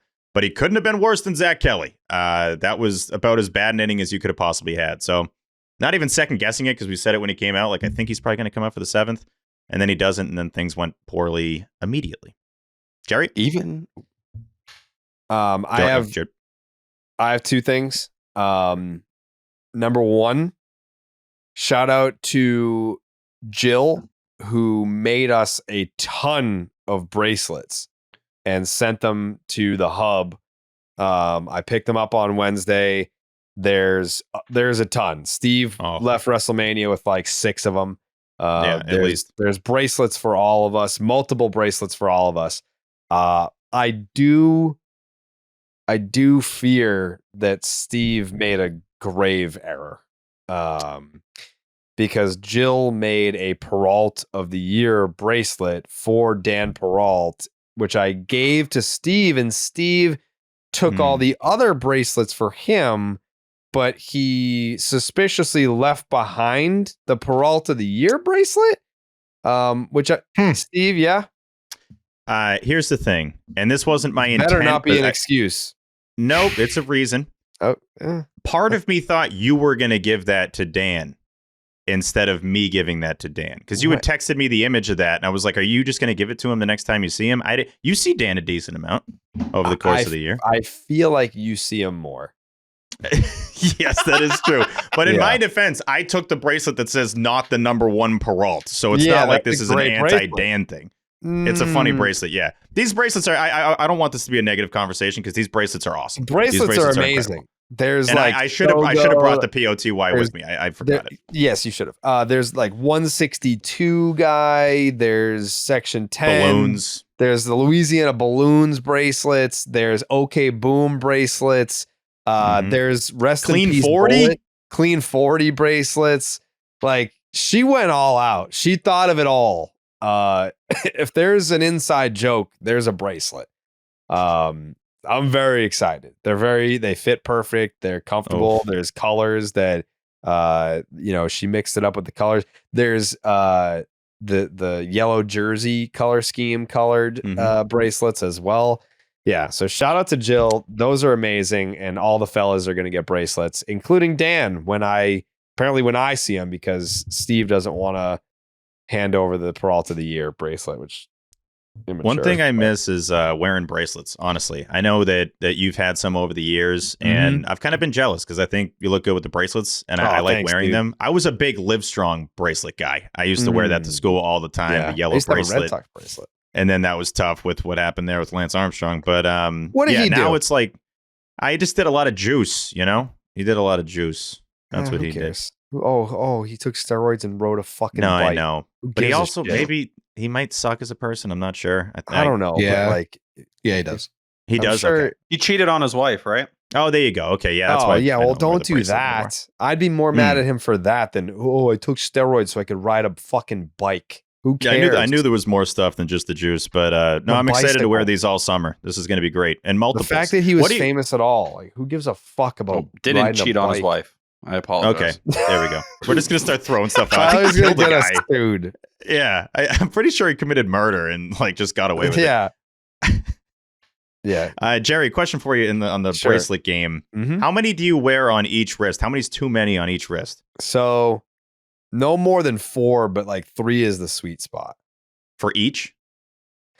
So on my right hand, I wear my watch, and then I'll probably wear like 2 or 3 bracelets, and then on my left, I'll wear like 4. Okay. Yeah. I might go 2-2 or 3-3. I think that's what we're doing. 2-2 or 3-3. Yeah, it's really about how you feel. And people are like, oh, I didn't know Jared was left-handed. No, I'm not left-handed, but I think it's fucking stupid that the only reason why you have to wear a watch on a certain wrist is you wear it the opposite of the hand that you write with. When am I writing things? Never. Who gives a fuck? Like, I don't know. I don't like It just feels more natural to look at my right hand for the time. But I am right-handed. I wear my watch like that too. Yeah, I don't listen to what the social norms tell me. This is not what I'm Good about. by you.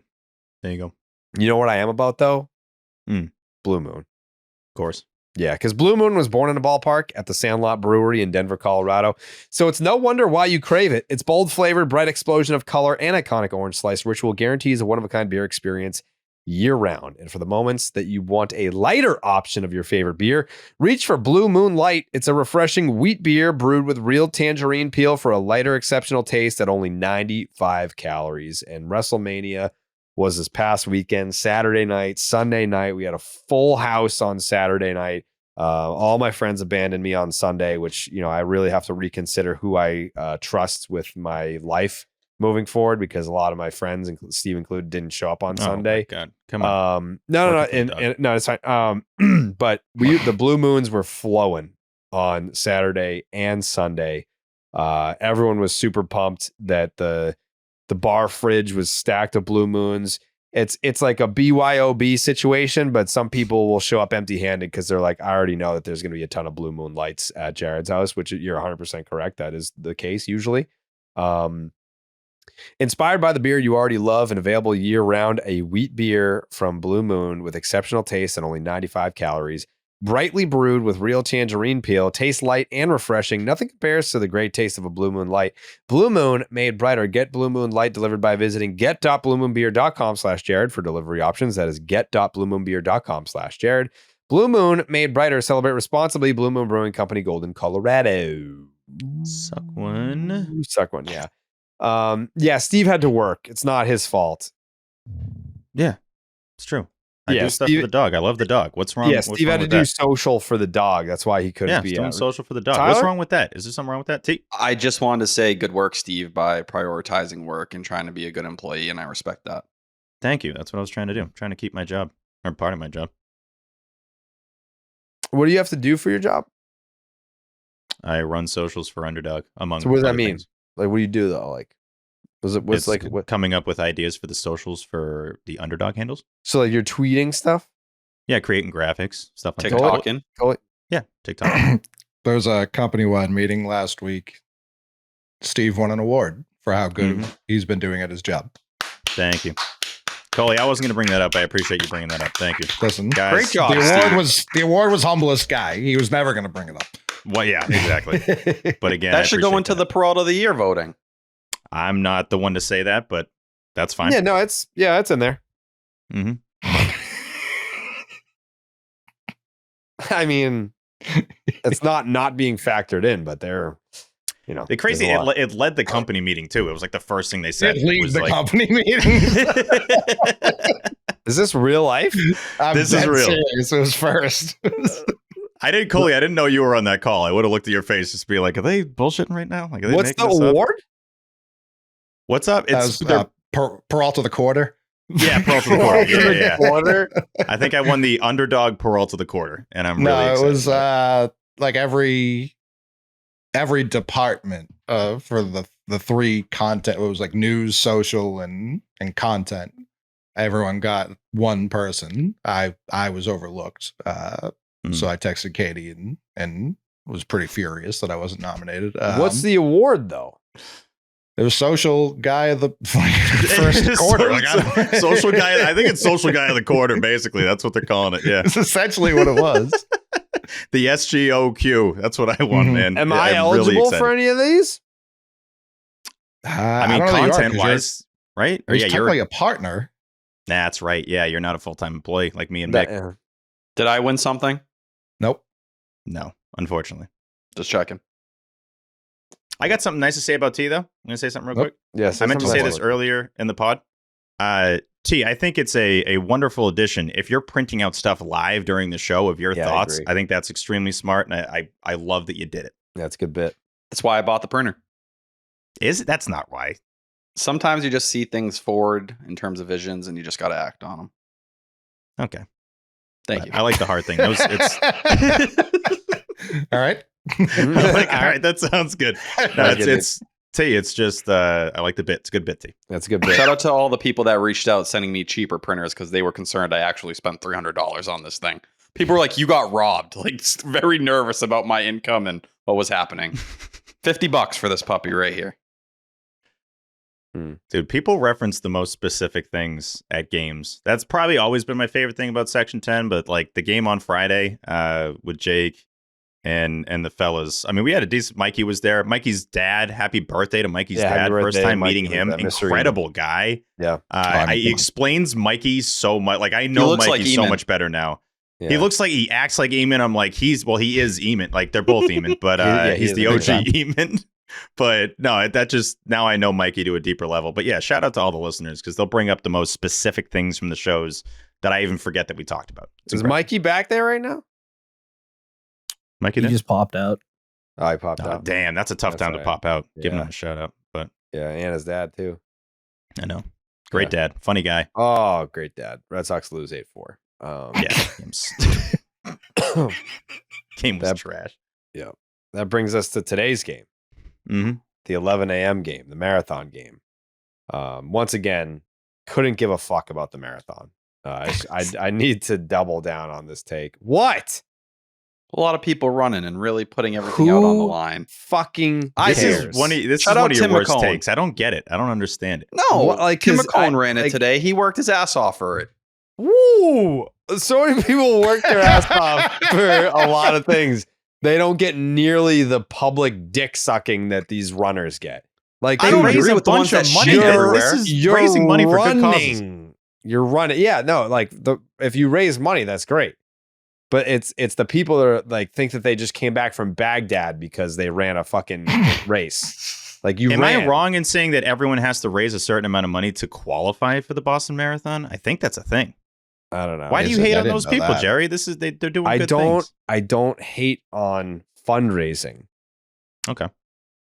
You hate on them acting like they're the, I hate on the people who make their identity that if you don't run 10 miles a day uphill in the snow, then you're a lazy piece of shit. Like, look at me. I'm running every day. Like, cool. I can get on board with that. Yeah. Can you run? No. Sounds a little jealous. I don't want to run. I don't want to go outside. That's the worst part about having a dog now is I got to go outside all the time. Jared is not outside that often. No. It's not a normal occurrance. I'm trying to picture you doing one of those, like the people that run on the side of the street where it's just the worst. No. Fundraising is great. Love fundraising. The marathon people that are like, I mean, you ran. What do they sound like? Like, if they were to talk, what would they sound like? Oh, I love running. Yeah. I can't. People have hobbies, man. That's fine. But don't make me feel like I'm a piece of shit because I don't run. That's internal. Steve? If they were outside of that initial line, if they were to say something else, like about running, like, what would it sound like? Oh, I'm going for a run today. 10 miles. Whoop-de-doo.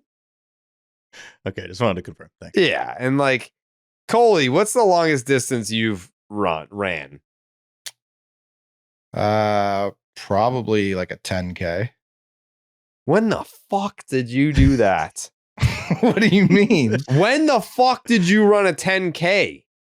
I remember I ran 5K in college, and then when I was a security guard, there was a gym in the building, so I started running a lot, and I got like in really good shape. I got my lungs up, and I was running like routinely 7 miles a night.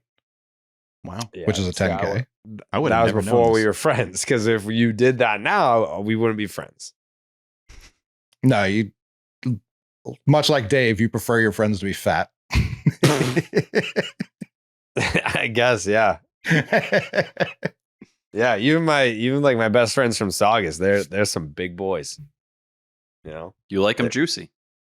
If I got shredded, I think you would. If me and T got shredded, you would kick us off the show. It'd be over. Yeah, I would be pissed. I think you got a thing for the fat guys because, like, not a thing for them, but like you prefer to be surrounded by fat dudes. I was telling Jerry I'm trying to lose weight. He goes, "Don't lose the weight, brother. Like, put more weight on."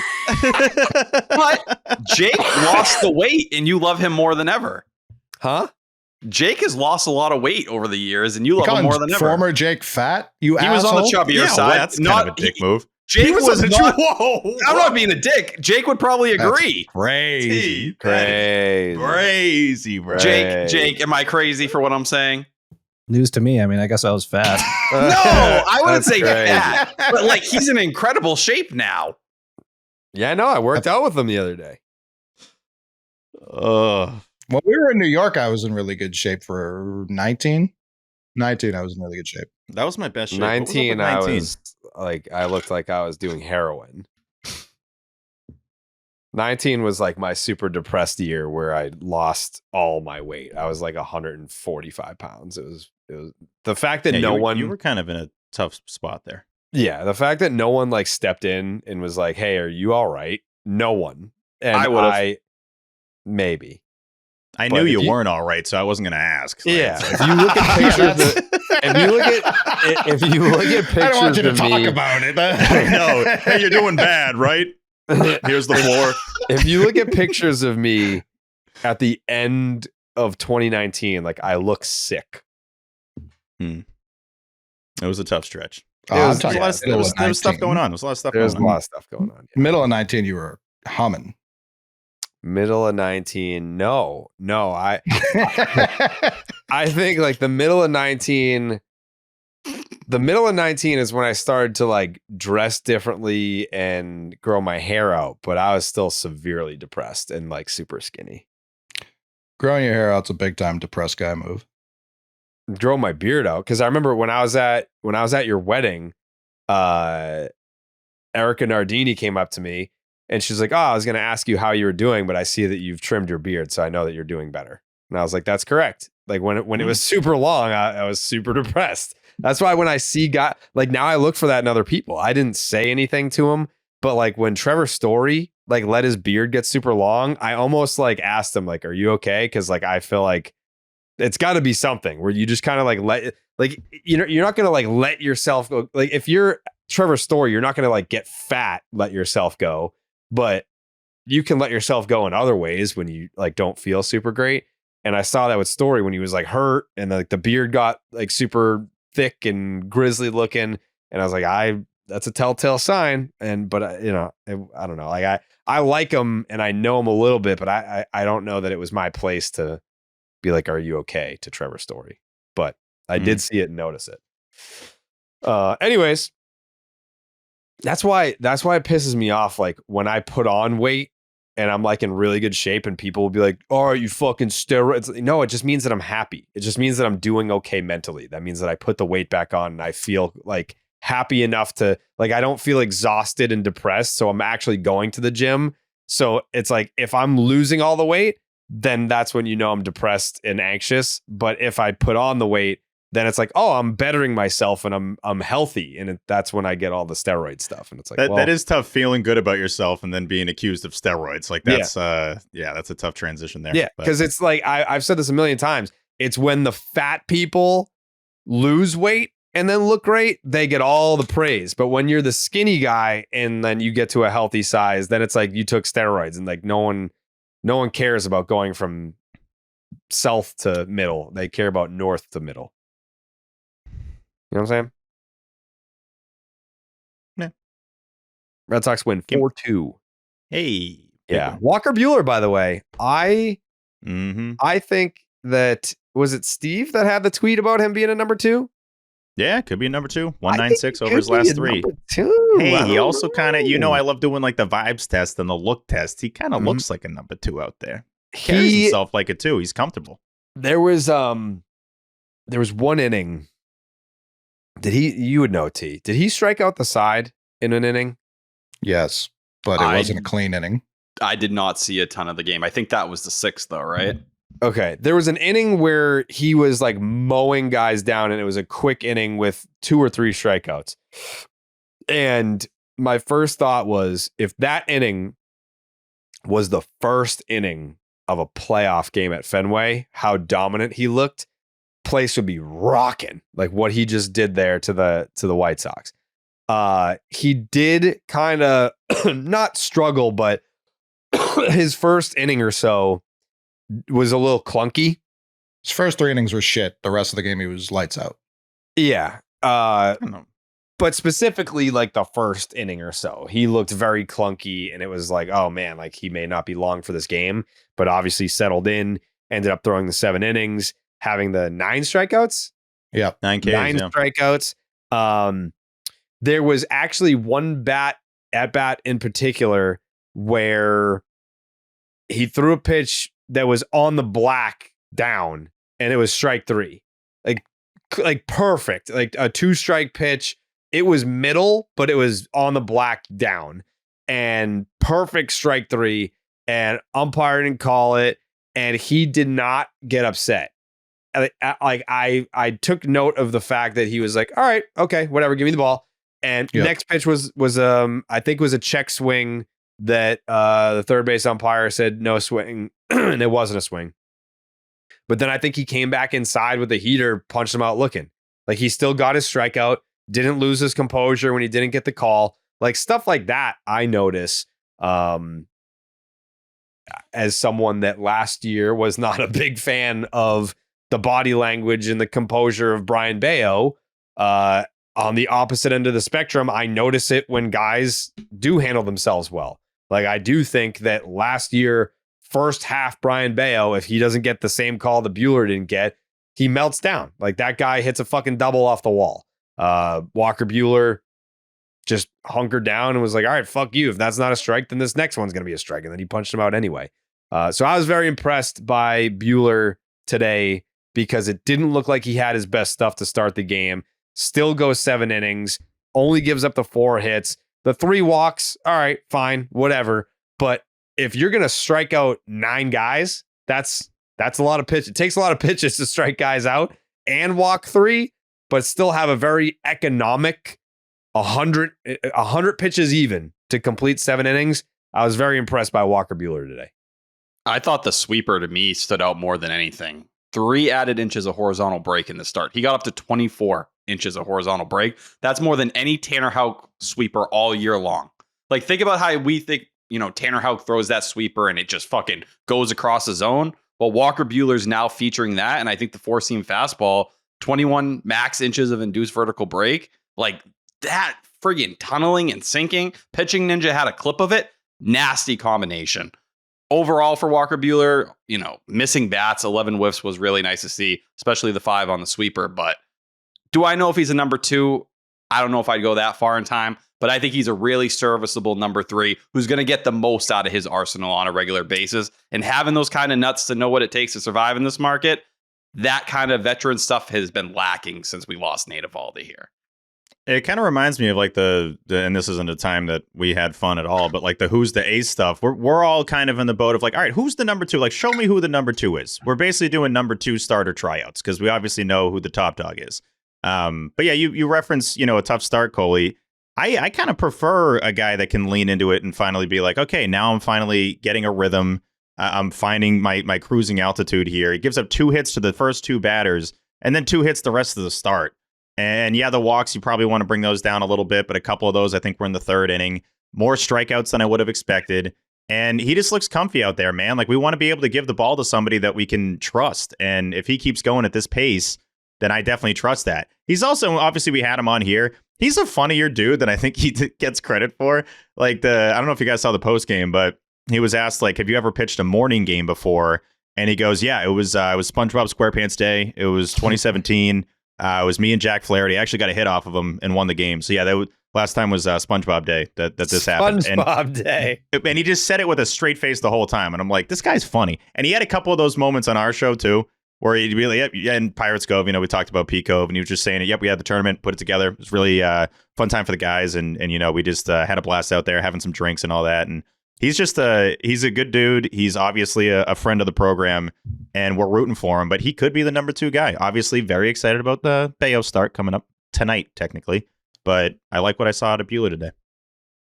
I don't have a problem with what he did today. I just can't be like, oh, he shoved against the White Sox. The first 3 innings. Of course. First 3 innings, he had first and second, no one out, second with 1 out, first and second with no out.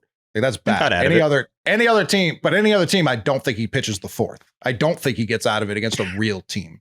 This was a White It's Sox hard to know. win. I mean, And you he can settles pitch in. that way He's- against the good team and just settle in. Yeah, I don't know. Right, It's but hard to you could guess. also pitch that way against a mediocre team and get out in the first. Like that to me wasn't like, oh man, this guy's maybe an ace. Like I'm ready for Walker Buehler postseason pitcher to Jerry's point, because even last year when he was actual dog shit for the Dodgers, it didn't matter when it was nut crunching time. Like he's shown to be a guy who is a playoff riser. This to me, I wasn't like, oh, this is our number 2. Like that first inning giving up runs immediately to the White Sox coming off of a loss is not number 2 behavior.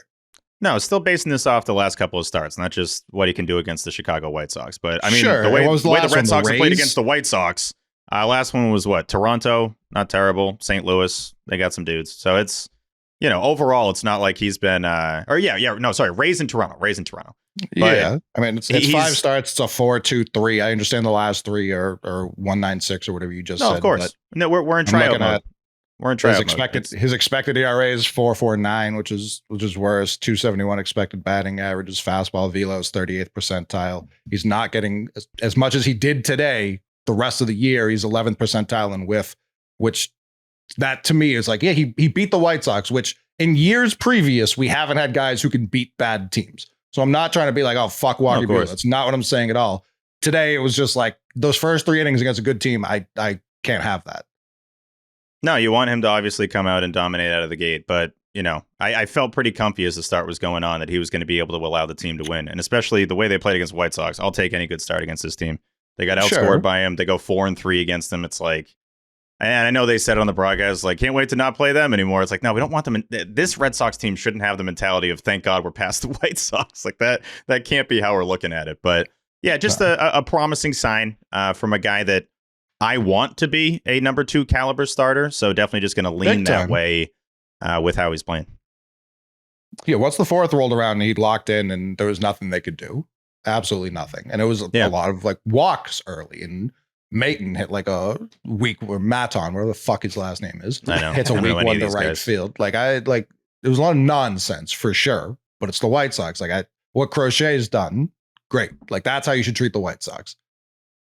I just, for me, when I look at this series,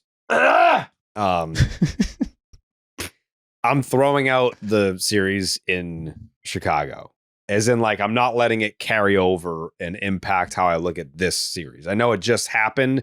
So I feel like we kind of look at it. We look at the season series as one whole series, and it's not. I'm looking at this as the Red Sox took 3 out of 4 from the Chicago White Sox. They should have swept the 4-game set. It's very hard to sweep in a 4-game series any team. I get that the White Sox suck, but they should have swept this one. So I'm not. I feel like people are attaching the two, and it's like, oh, they barely escaped 4-3 in the season series. Like, who gives a fuck about the season series? The season series isn't going to matter. The White Sox aren't going to the playoffs. Like it's not like we needed the head-to-head record with the White Sox. Like that's not going to matter. Just beating in a the end. trash team. Yeah, it's like you took 3 out of 4 from the White Sox in this series. Good job. Like I think the reason why people were doing that more, though, was because Cora grouped in Sunday's loss with the loss on the first Friday against them. When you made like 5 errors and you got your head kicked in, he framed that, and Sunday's loss where you blew the game with Zack Kelly is like, those are the 2 games I'm upset about in this collection. Everything else, even the loss they had the following day on that Saturday, he wasn't getting overly worked up about. But I think it was telling that he looked at Sunday as that bad of a loss. it was. I mean, it was terrible. That's It was the a bad worst loss like of the season, right? I mean, am I forgetting something else? Like that? No, You got Captain Turner walk Houck off. game. Which one? Oh, that was bad, but it was like so bad. I'm talking like one they should win, but they Right. lost. Pick The any whole of Blue the Jays White series. Sox losses. my bad is like blown game bad, because you're right. I mean, that game was trash, but What about the one in Chicago? Fucking 44 blew the game against the White Sox. yeah, Even I that was guess. errors. The Toronto series and extras, watching them friggin' blow opportunity after The opportunity. whole Toronto series, yeah. yeah, that was bad. I mean, I think this was the first time they blew a lead in the 7th or later. I could be wrong on that, but I don't know. It's not great. You should have had a 4-game sweep. But this isn't like, we're not overly negative about this. It's we win 3 out of 4. They have the 2nd most wins in the American League right now, to the Red Sox. So it's like things are okay. 7 Things and are 4 fine. at home too. That's a big change from the last couple of years. Alex Cora's been preaching that. Got to be better at home. Got to be better at home. Has to be a more. It has to be a place that teams don't want to play. There were a lot of times where AC over the last couple of years, man, we got to be better at home. We got to be better defensively. And the team's like, nope, we're not going to do. Yeah, we're not going to do either. We're going to suck at both, and you're just going to have to deal with it. That's what it's felt like. The defensively still hasn't happened. It's not great. Yeah, Like Pretty. I mean, they're not doing as much like Looney Tunes stuff, but it's not good. we dropped a pop fly to center field. No, I know the today. Duran one was tough. I saw Coley was not pumped. I did see the tweet. I was trying to craft a tweet about that. Coley, I just immediately thought of Coley. I was like, oh, I knew it was coming. He I has to be was like, smirking at his screen right Cora now. pulled him. I saw through Coley center. warming up when that happened. I'm like, oh, Yes. he's ready to go. If you got Sadan Raphael on the bench, that makes sense to me. I don't think that's a crazy thing to do. No, that You is gotta use- crazy if you're saying the other guy is elite. That is crazy. Not if That you're would using your guys never on the happen to bench Jackie. correctly. That would If never you're happen using to your Jackie. guys, if Raphael is on the bench, yeah, he Would should that ever probably happen be to in center Jackie field. Bradley Jr.? No, Would he ever get Jackie pulled? Bradley Jr. hit more than Sadan Raphael did. So we I'm got not more talking. playing I'm not. time. I'm comparing him to You're Duran. talking about dickhead. Duran. He's Yeah, talking who about said Duran. Jarren Duran's Jackie Bradley Jr.? No You've one called ever him said elite. that. What are you Yes, talking about? Jackie Bradley Jr. is one of the best defensive center fielders we've ever seen. Oh, brother. Did anyone say That's Jackie Bradley crazy. Jr. and Jarren Duran are the same thing? That's a crazy statement. Yeah, I think it's crazy to call one guy elite and then get him pulled. Like Coley. it's never happened to an elite Whether you want to defensive talk center fielder elite or ever. above average, whatever it may be, comparing I'm using Raphael the and words you used. if looking at Raphael and getting upset over that, the conversation we had last episode, Not is upset. Raphael's glove worth enough between the gap between him and Duran to keep Roman Anthony down? No, it's not. You would play Jarren Duran in center, and that's why you got the lineup you got today, where, wow, all of a sudden Alex Cora's woken up. Jarren Duran in center field isn't that crazy of an idea, right? Because Roman It Anthony's going certainly to be looked up it. here in the next 2 weeks. He dropped a Definitely pop-up. looked- He's not that I don't bad. think it was that drastic a crazy. You have scenario. two, you have 2 dropped the years of ball and he- history, Coley. You have 2 years. You got 2023 and 2024 of him being at least average and then being elite. So meet in the middle. He's above average. Will you at least call him average? I mean, if we're punting what he's done this year, then I don't know. I'm not It's- freaking out about 3 weeks. I think he's better than that defensively. I just can't base it. I got off 2 him years. dropping I a got the ball in last center 2 that years. He's just gonna like do this all the time in center. Like he messed up. He dropped the ball. I don't know. I don't want to get too pissed about that. I mean, it I was think a the Raphael negative thing is Raphael is the best center field that they have, obviously. So He when you're might up be the best 4-2 and you defensive center fielder in the sport. no, and we all agree on that. But when you're up 4-2 and you're trying to win the series, yeah, put him in center. He's a better option than Duran. I don't think anyone's saying he's not. But if you also think he's bad and left, then why would you do that? Well, I'm not saying you, but people do say that. The Red Sox don't believe that. They think he's great in left. If you ask I- Alex Cora. I think they're right. I think they've loudly shouted they prefer him in left. But they're already switching up. The fact that he was in center field today, Cora's went back on his word in 2 weeks, which is an I Alex think it Cora was- thing to do. Definitely, but I think it was just more of like it's an 11 a.m. game. I To wouldn't me, read it too much said into that. we're ready. If there's a situation where it makes sense for Roman Anthony in 2 or 3 weeks, Duran, you can go back to center. Anthony, I'm you just can go glad center it left. happened because I didn't know if we had talked about this last episode. I don't know if they were all set on like not having Duran in center field. Clearly, they're fine with it. So He was 2023, 2023, by the way, was 41, 41st percentile for fielding. So that's not average. It's right. He was fine. That's In below 2023, average. he made strides. I'm not going to sit here and tell you he sucked or anything like that. I He's a didn't good say center sucked. fielder. Last year he was No, last year he was 2023, head and shoulders 2023, elite. he was 57th percentile. That's 0 outs above average. Yeah, outs above average. He was a 0, but his fielding run value was 41st percentile. Like 0 and outs above average. You weren't a his minus. You arm, got the job this done. does matter. It's not like first base was 28th percentile. Like that. In last year, Jarren Duran's arm was way better Last than year that. was by 75th far percentile. his head and shoulders his best year at everything on a baseball field. I And don't this know why year, we the use arm an strength outlier hasn't here. gone. The arm strength hasn't gone anywhere. He's been playing 74th left field. percentile. He's It's been still playing the left. arm. No matter where you throw No, the that ball, matters. it's 74 miles per hour. It's the ball No. coming out of the hand. It's how hard do you throw the ball, whether you're in left, center, or right. It's the ball coming out of the hand. Red Sox win 4-2. You see the Guardians DFA Triston McKenzie? Crazy. That was my closing He notes. stinks. Yeah, let's save it. We don't want to close some stuff. I wouldn't mind taking a flyer there. But yes. Real quick, Jerry. Got something Yeah, real yeah, quick yeah, on the yeah. finale here. I had tweeted about this, but I just loved that Christian Campbell at bat. There are certain at bats over the course of the season that I just remember. I feel like I'll remember that at bat. No, it's against the White Sox, whatever. But it's more the situation where you're trying to win the series. He's down 0-2 in the count, fights off a couple pitches, takes a couple close pitches. I don't know. Lou said it perfectly. Lou's been incredible on the broadcast. Obviously, I always blow Lou, but the blowjob boys. But he had a check swing there that I'm like, everyone else is going on that. Everyone else is swinging on that. He had intense speed coming down and then just stops, pulls back.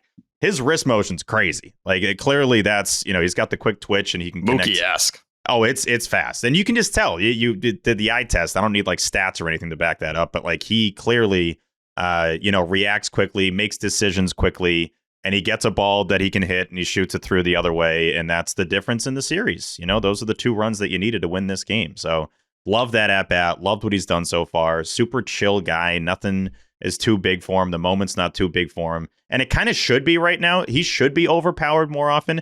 I think, Cole, you accurately mentioned that everyone wanted him off the team after like the first game. Early on in those first at bat. First couple series, there were pitches inside that I'm like, he got to stop swinging at that. But then I catch myself. I'm like, this is first 2 friggin' series in his entire career. Now we're only like a month into the season. He's already making those adjustments, and you see it happening series after series. I almost feel like the most comfortable when he's up. I don't care who it is, like the entire lineup. I'm like, oh, Christian's up. Something good's probably going to happen. That's absurd that that's the case 1 month into his rookie year. 2-run knock today. Big He's down 0-2. Came back. 8 pitches? I think he was down 0-2, came back, made a full count, and then had a base hit through the right side. Yeah. And he fouled some off. Yeah, and he fired up the boys down the line. He was like screaming at it was very much fire. Not your typical like rookie move, which I like. I like that, he's comfortable enough to be like, let's fucking go. Like, I know that I've only been in the big leagues for 20 some odd games, but I also understand I'm one of the best players on the fucking team. So like I'm taking on that role of emotional leader. I like that.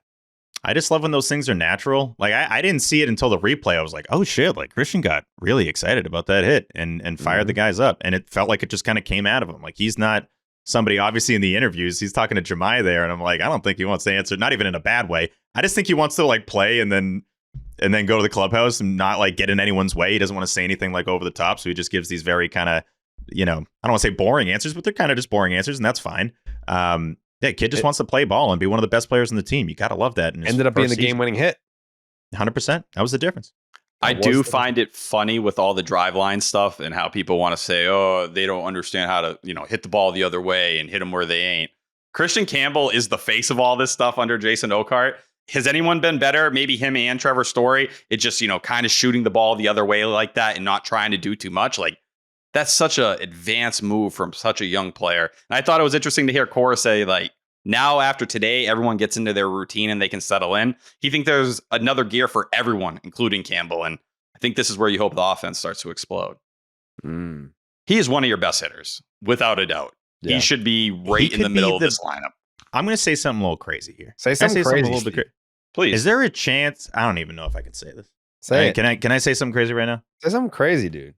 All right. Should I say this right now? Say it right now. Dude. If it's crazy, just say it. Is there a chance he's the best hitter on the team? That might be a little bit stupid to say that, but I really got to thinking about it. I think Rafi's still the best hitter on the team. Yeah, but he's had a roller coaster of a season. But just like we're talking like hitting ability.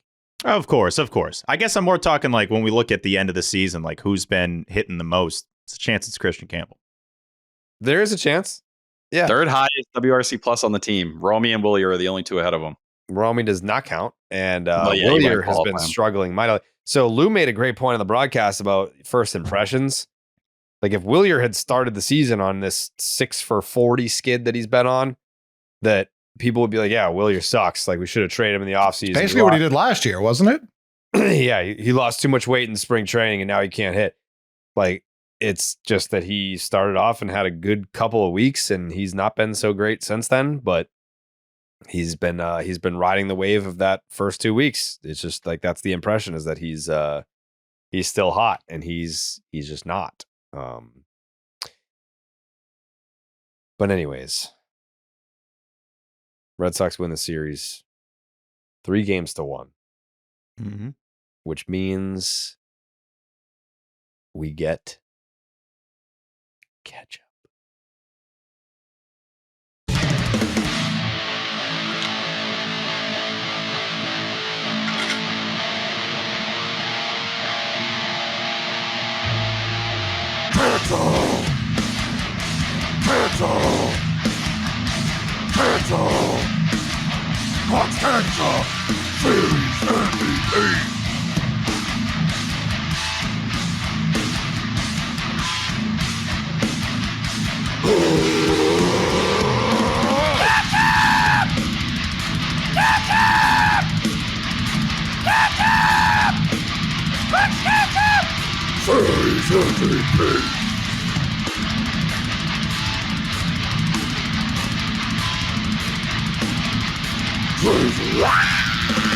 The Clark's Ketchup Series MVP brought to you by Clark's Ketchup. Drizzle that ketchup, and drizzle that ketchup we will, because we have all the votes are in.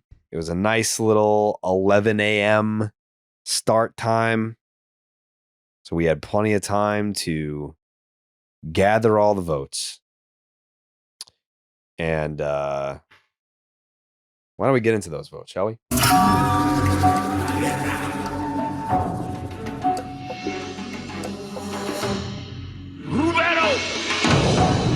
This one feels to me like it could be another unanimous. I don't know if it's gonna be, but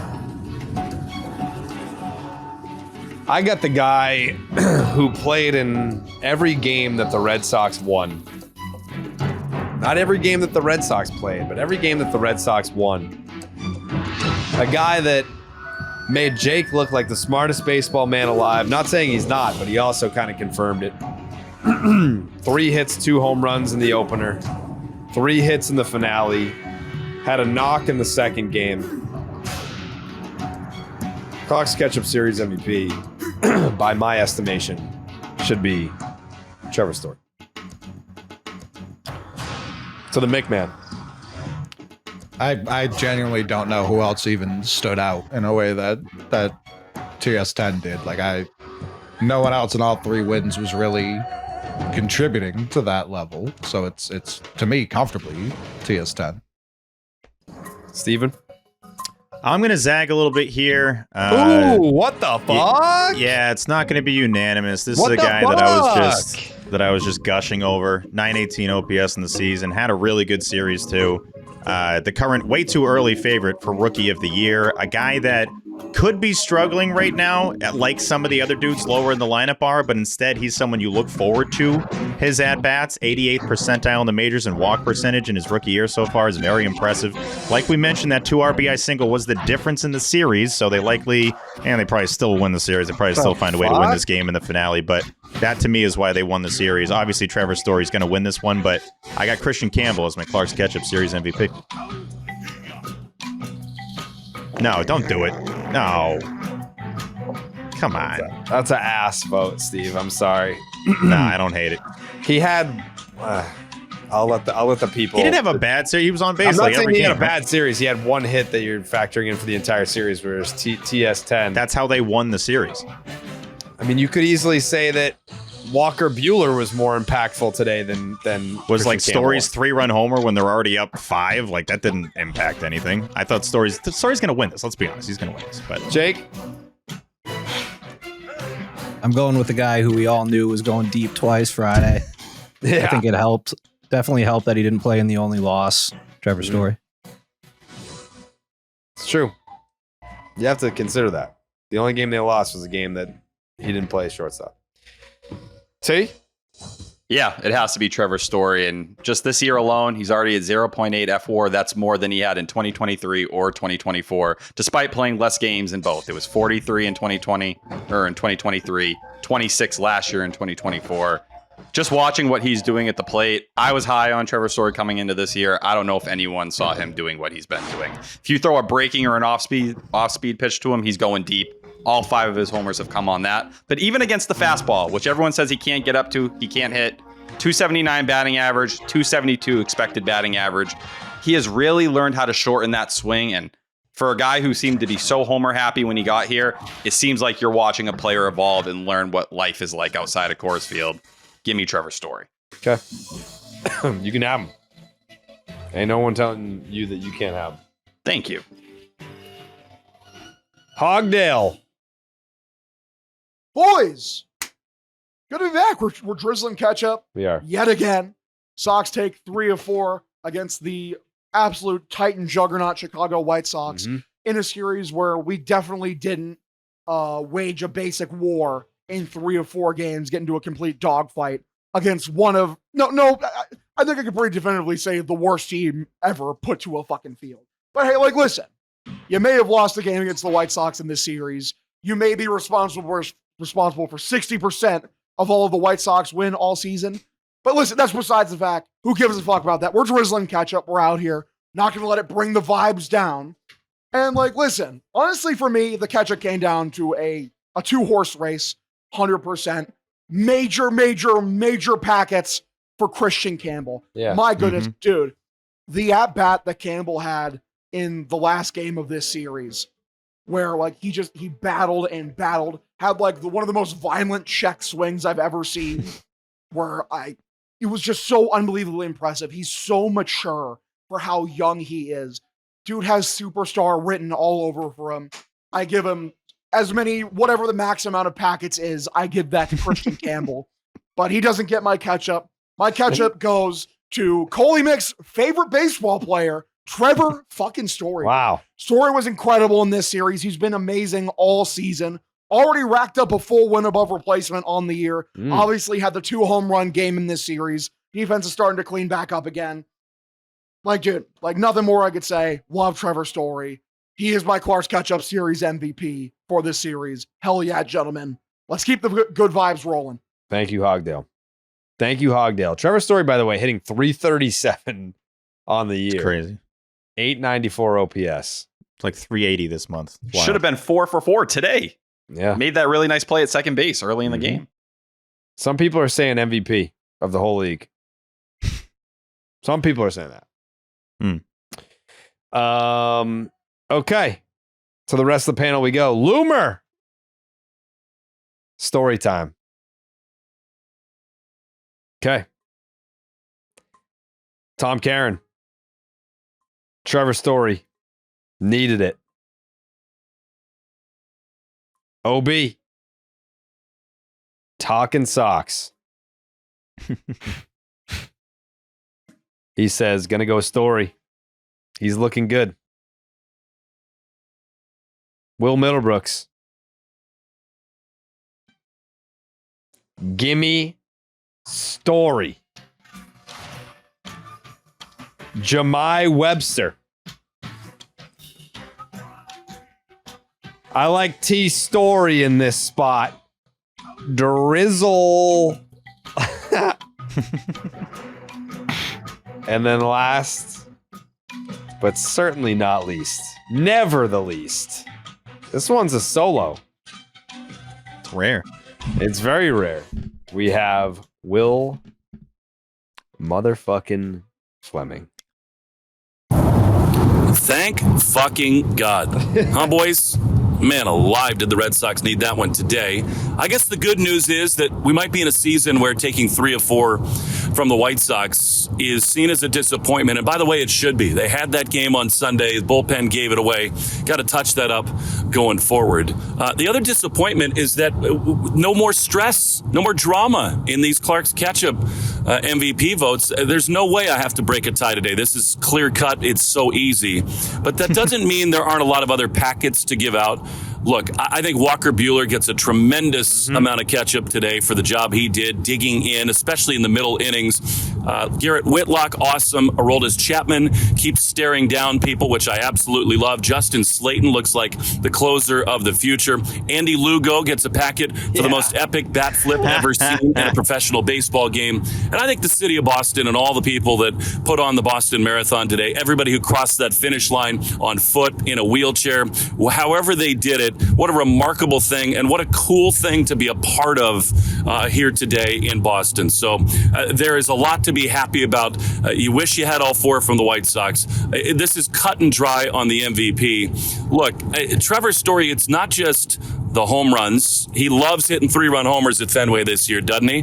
It's the line drives. It's the changed approach. It is the leadership in the clubhouse. And how about the play that he gets charged an error on? That was an atrocious throw from Casas. And I don't know how many human beings on earth catch that ball, let alone swivel around and try to apply a tag in one full motion. That was awesome. And it just goes to show anybody who knows anything about baseball that errors really just don't tell the full picture of what a defender means to a team. I think Trevor and Alex might appreciate a couple more picks over at first base too.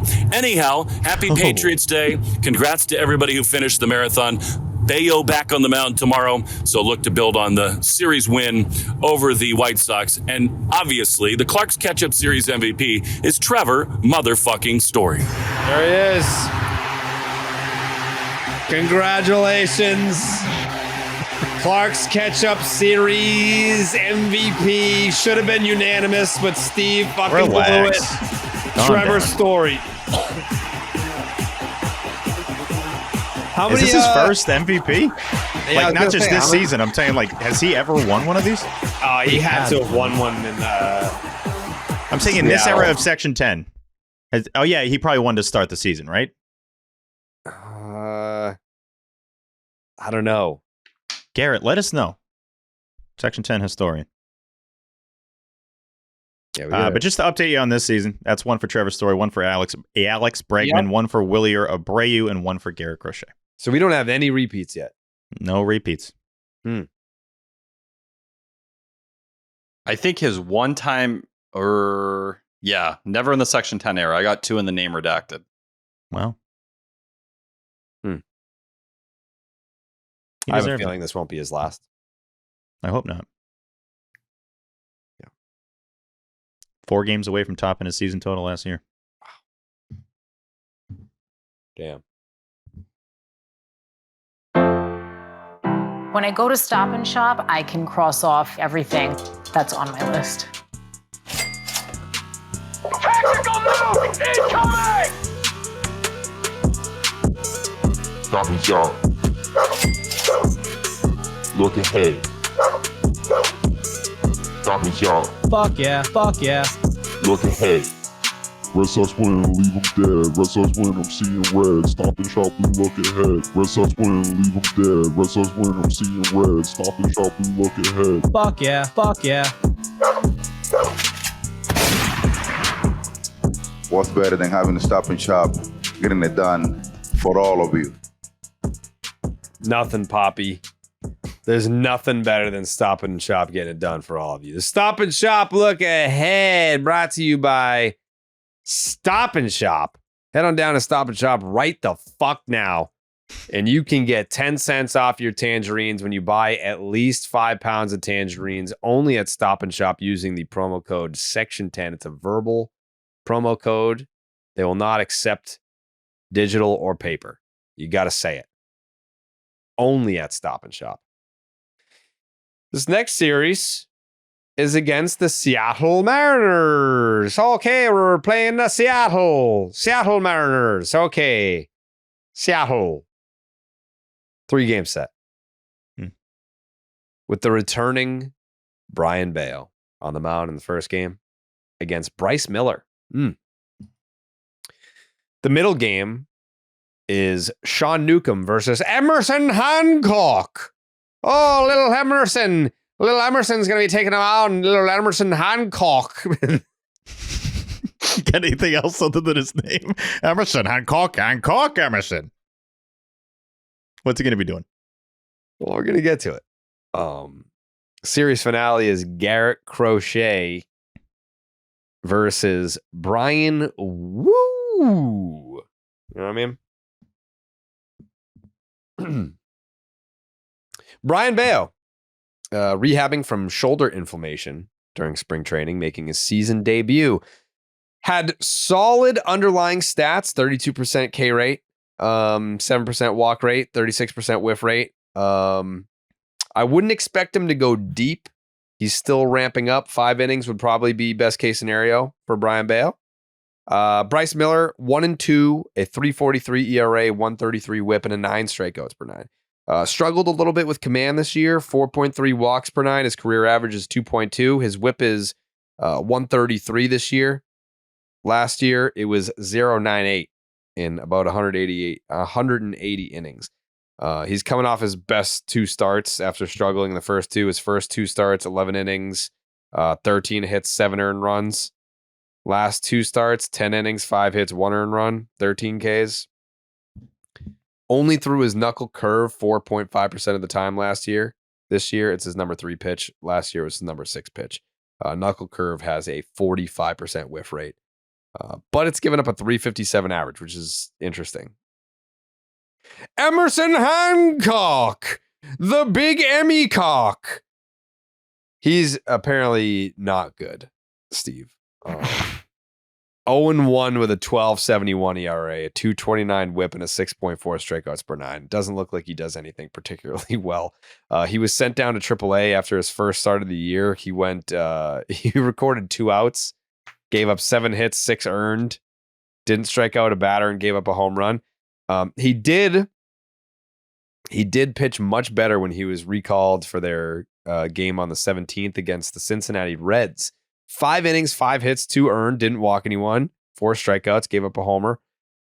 Sinker heavy pitcher, throws it 51% of the time, averages 95 miles per hour with it, but hitters are 8 for 19. That's a 421 average, and have a 789 slugging against it so far. I would suggest, if you have a pitch that, sucks, don't throw it more than half the time. Sean Newcomb, 0-2. This feels impossible. It's a 3.63 ERA. It's a 190 WHIP. I've never seen anything like this in my life. A 190 WHIP. Like, if you told me, hey, like, we're facing this guy in this series, his WHIP is 190. Guess what his ERA is? I'd be like 7.63, 8.91, something like that. Sean Newcomb, 0-2, a 190 WHIP, but a 3.63 ERA and a 9.9 strikeouts per 9. Like, this dude, and he's yet to complete 5 innings in a start this year.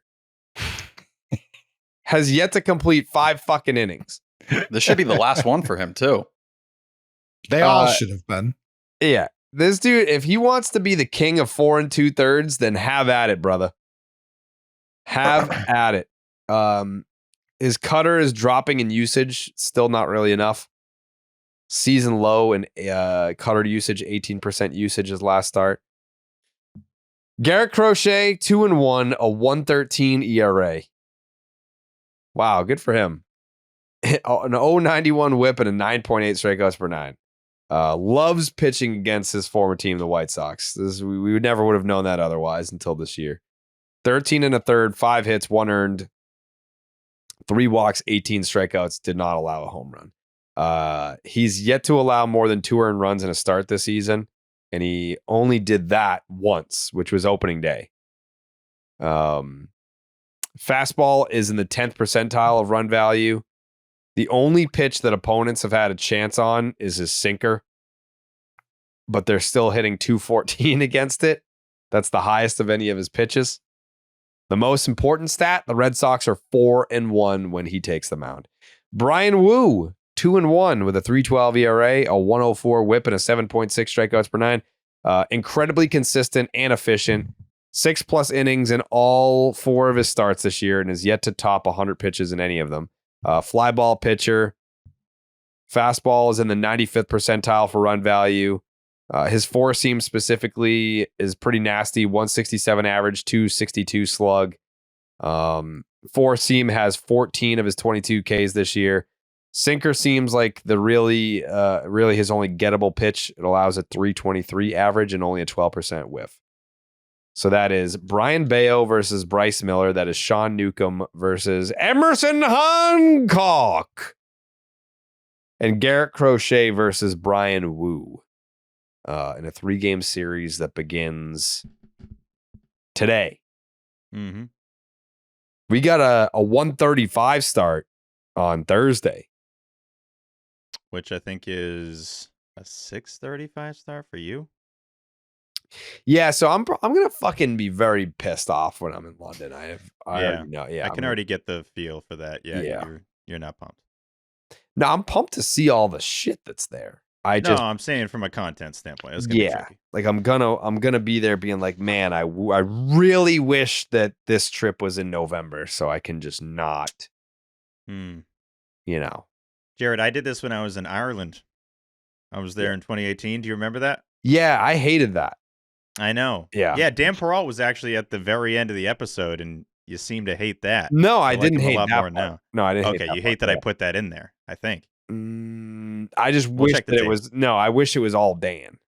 Yeah, look at Coley. Coley knows. If it had been all Dan, it would have been fine. That POTY campaign wasn't going on in 2018. No, I think it was the inclusion of the third, less often spoken about Peralta. Yes, Really Brian grinded. was in there too. Yeah. It just drove him nuts that like I put my two brothers in there for 2 minutes. I'll never forget that. But no, in all seriousness, Jerry, I think that was. it's very difficult. It's very difficult to follow. 5-hour difference. A lot of these games start at like midnight. It's going to be a grind. That's all I'm going to say. Yeah, I think what's probably going to end up happening is like I'm probably going to pop on the pod for like the first hour and then go to bed. Like or there's we could just no do way. clean 40s. You know. I would. You also can just be in London, and we can handle it. That's a 540 episode streak. That is. Yeah. Does he mess with the Iron Man streak? I don't know. Doesn't feel right. Yeah, I don't know if I could do it. I did. I mean, miss your an streak would episode still of be baseball active in that- this country. Huh? Your streak would still be active in this country. It's an American streak. Yeah. Yeah. Doesn't. Yeah. I don't know. I don't know if it hits the same. I did miss an episode of Baseball is Dead recently. That had also been a streak dating back to starting 9. Oh, so you're just washed. Yeah, this guy just doesn't care anymore. Yeah. Yeah, we'll see. We'll make it work. We'll make it work. You know? The fuck. We're talking about a couple shows here. Couple shows here and there. Yeah. Cal Raleigh's going to hit 6 home runs, I predict, in this series. Yeah. Minimum. Mm-hmm. He's a fan of Jason Varitek? Yeah. Dylan Moore, pretty much Cal Raleigh and Dylan Moore are the only two guys that can hit in this lineup. Like if they don't take 2 out of 3 minimum, then what are you saying, Coley? I mean, Julio stinks. 675 OPS. They stink in Seattle. Like Julio gets off to bad starts to the season. Randy Arozarena has had plenty of success at Fenway, unless he's hurt and I don't know about it. 779 OPS for Randy. Jorge Polanco, 910 OPS. You're gonna say Posada. Well, Yeah. Is he playing second base for them again yet, or is he still Not DH? yet. His shoulder is still fucked. And he's not hitting righty, I want to say. He's only hitting from one side of the plate right now. Well, I do believe Cal Raleigh goes dummy stupid in the series because that's He usually does. Rowdy Tellez not hitting a homer at Fenway Park would be absolutely insane. Yeah, I think didn't you just hit one today? Did I not see that? I think so. Yeah. Jorge Polanco's only been hitting lefty for the last week plus. And he's only been DHing.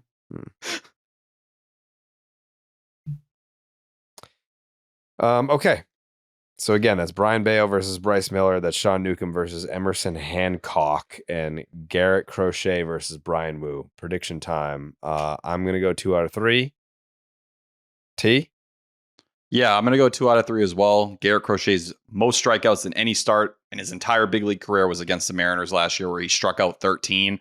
I wonder if we see him start to get in that similar territory again, because he just can't stop talking about how he wants to miss more bats. And that first Brian Bayo start throughout his career, he's handled the Mariners pretty damn well. Last year was 11 1/3 innings, and he had only given up 3 earned runs over that stretch.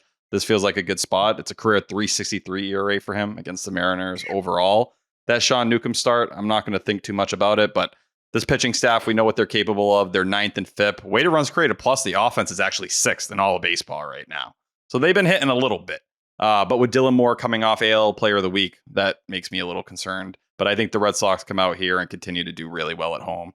They'll be, 9 and 5 at the end of the series? That feels about right. Okay. Steven? Yeah, very excited for Brian Bayo's debut. I agree with what we've said or what you guys said on the pod recently about the impact that last season had on him, the personal stuff. I'm just very interested to see how this season goes for one Brian Bayo. I can't wait for Check's Notes Crochet Day on Thursday. It's kind of crazy he started 2 of the games against the White Sox, but yeah, he's only getting 1 start against the Seattle Mariners, which is a new move for Alex Cora and company. The Mariners have the 5th most homers in baseball, but are 22nd in the majors in batting average and 7th in strikeouts. So if you keep them in the ball yard, I feel pretty good about this series. They are the only team in the bigs, though, that is 8-2 or better over their last 10. So they're playing good ball. Jared, you mentioned Big Dumper. He's got a 1055 career OPS at Fenway Park with 3 homers in 8 games. And he leads the majors in homers right now with 9. But having said all of that, I like the Crochet start. I like the Bayo start as his first one of the season. I think the Sox win 2 out of 3. Okay. Jake? I got the Sox grabbing all 3 of these. Okay. Little light on sweeps to start the season to my liking, but feels like we should have 2 or 3. We only have 1 to this point. Yeah, due for a quick sweep here. Yeah, I agree with you. This past series should have been a sweep. It wasn't, but it should have been. McMahon, what are we thinking? Pretty worried about the Brian Wu start. Me and T did a lot of shitting on him this offseason. And it couldn't come at a worse time for Triston to be facing Brian Wu specifically. Damn it. So we'll see. I mean, it's baseball. It's a stupid sport. So maybe this is exactly when he turns this shit around. He's been waiting for Wu. That second game, I'm going to go to the Underdog app. I'm going to place the higher on, I think, all 18 that are playing in that game, because both of those guys stink pretty ferociously. Okay. I'm in a weird spot. I'm in a weird spot because I believe I've got the last 2 series dead on. I want to continue that streak. I think I got the White Sox one. Yeah. But I'm kind of feeling 1 out of 3. Ooh. Not a crazy thing to say. Yeah, that would suck. That would suck if you were right about that. I would hate that. Yeah, I don't want to be right. It's just kind of what I feel. You got them losing a Crochet game? I don't know that I said that, but I mean, you said you were worried about the Brian Wu game. That's the same game, bro. Sure, but that doesn't mean Crochet loses it. It's not like I said lose a game that he pitches. Yeah, I mean, we just tried to do that the other day. Hey, the series finale Sox 6-0 this month. Worth noting.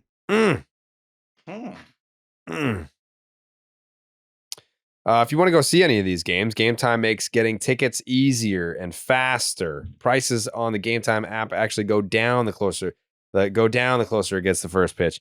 With killer last minute deals, all in prices, view some of your seat in their lowest price guarantee. Game Time takes the guesswork out of buying MLB tickets. Steve, when's the next time you're going to Fenway Park? That's a great question. I'd have to look at the schedule, but I'm going to use Game Time to get the tickets. Yeah, I bet you are. Yeah. I want to, when I get back from London, I want to go to, May 3rd. I was going to float the second. I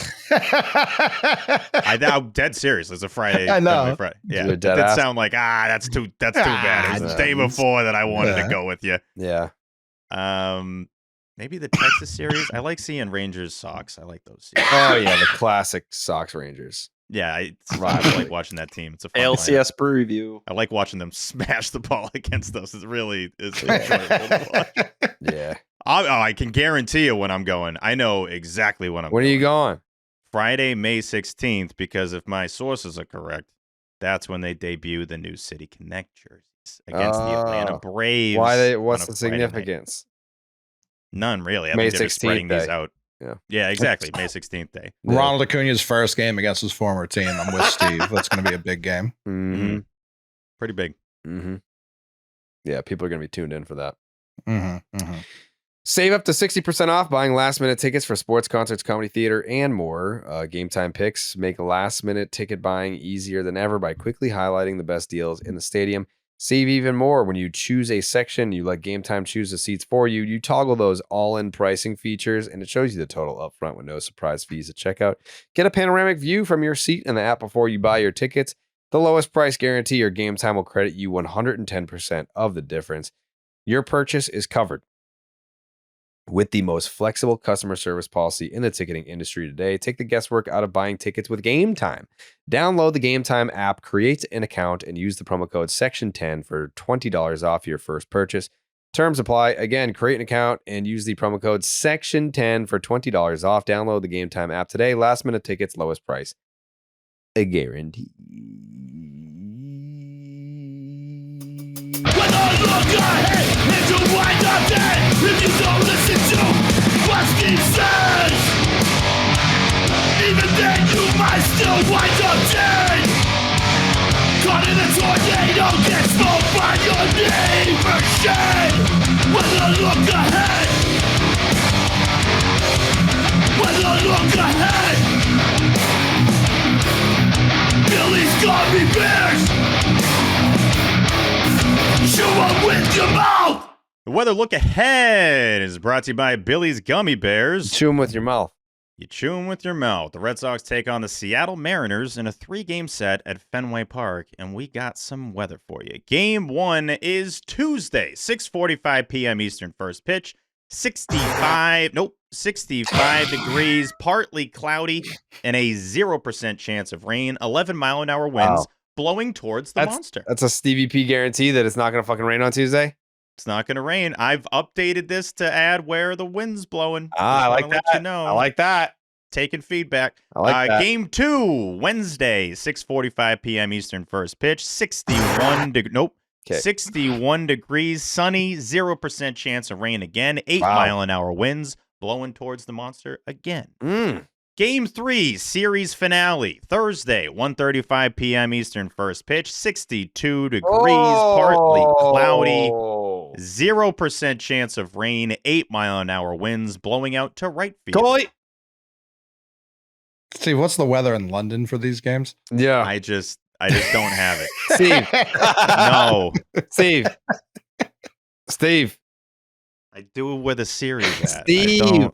What's the weather in London? It's the same there every day, Steve. He's not wrong. I'm looking at it now. Is it going to rain? What time do you want? What time do you want for like when first pitch happens? Yeah, sure. Is it going to rain while I'm there? It rains all the time in London. Knock on wood. Last time I checked, it's not gonna rain while we're there. It's cloudy and rainy every day. It's going to rain Wednesday, 85%. Saturday. The weather for London at first pitch for game 1 is 47 degrees, mostly cloudy. It's a 4% chance of rain, 2-mile-an-hour winds.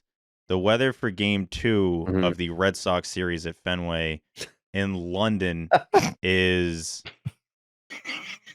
61 degrees. No, it's 50.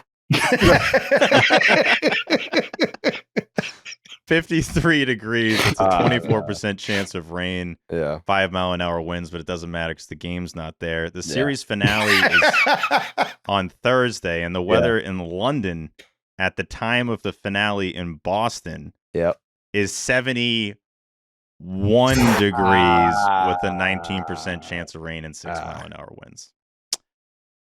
So dry 3-game series in the low 60s and upper 50s in Boston. Different temperatures in London. That is your weather look ahead. Brought to you by Billy's Gummy Bears. You chew them with your mouth. Wow. All right. What are they? You know how some brands have different names depending on where they are in the world? What are Billy's? And are they just Williams? Williams Gum Bears? Yeah. Williams Mouth Chews. Williams Gum Bears. Williams Gums. Yeah. Oh, you got some gummers, mate. Yeah, gummers. Williams Gummers. You mind passing me some of those? I love those Williams Gummers. Got to get some in London, Jerry. Yeah, I'm gonna. Yeah. Yeah, I got that. Yeah. All right. Final thoughts, T? I'm not going to touch Vaughn Grissom because I feel like Coley's going to have something to say on that front. Got nothing on Vaughn Grissom. Oh, okay. Vaughn Grissom's been going absolutely nuts. 342, 400, 575, 945. That's a 162 WRC plus, 8 doubles, 3 homers. He's hitting everything hard. The hard hit percentage is over 50% at this point. Jared? T, would you be upset if the Red Sox sent Triston Casas to Worcester in favor of Von Grissom? Would that upset you? Yes. Right now, I think it's too soon. But the team would be so much better. I wouldn't go that far. Triston Casas has been a much better player than Von Grissom in the big leagues. In the big leagues, in 2023, yes, but and in 2024.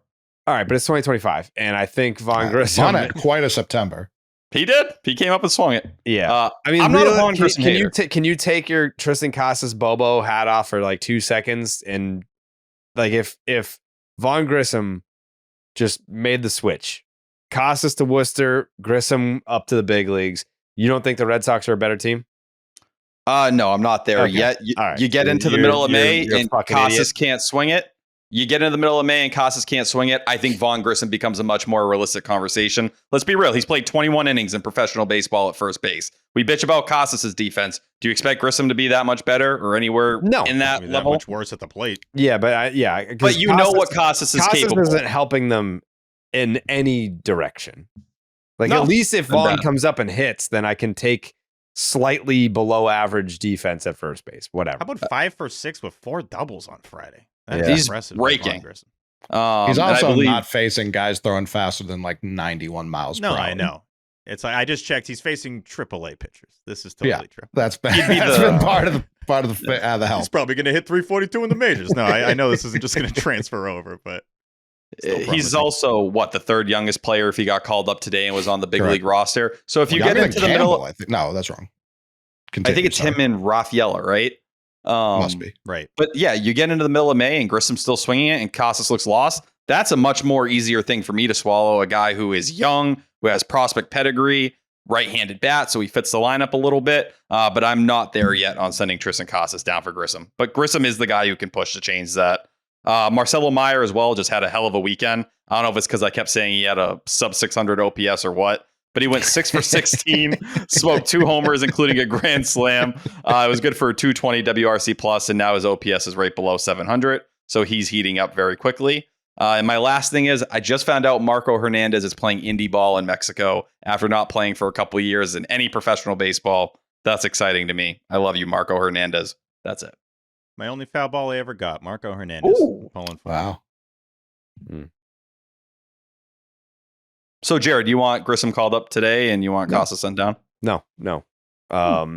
It's a thinker, though. My leash is shorter than yours, obviously. Like, I think you would just let Casas go out there and hit fucking a $117 with a 420 OPS the whole year. Make 20 fucking errors and not pick a goddamn ball at first base and make all the other infielders look like shit.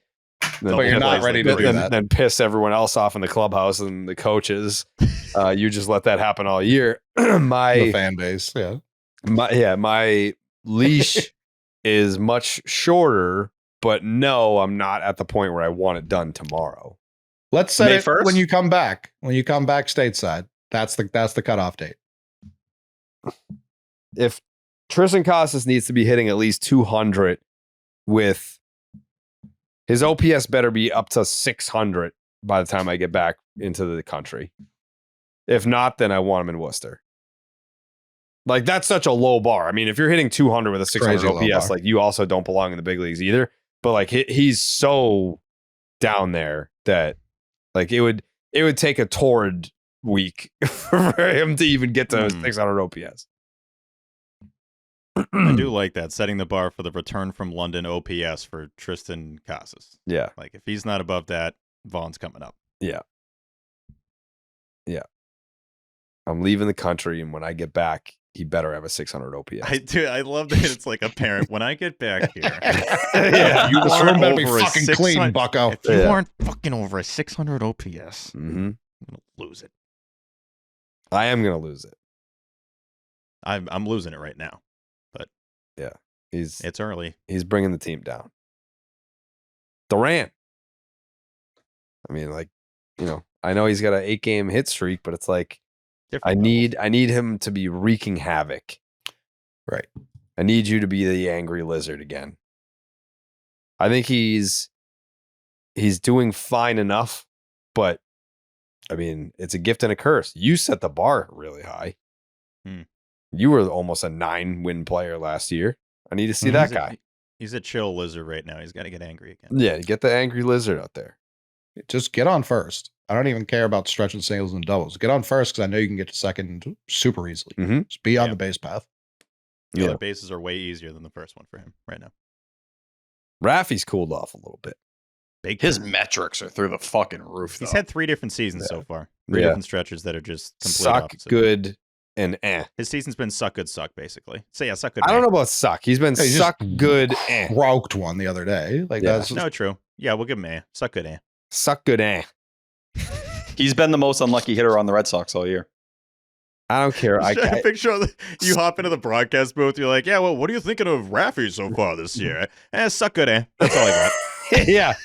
Like, you know, it's been very suck good to start the year. The With 2-2. Right back to it. It's like, that's all I got. Suck, good, eh. Yeah, I can't really I can't do the luck thing. he is still seeing the fuck out of the ball, bro. Like, The walks are great. he's just drawing the fuck out of a walk. 94th percentile when it comes to just taking first.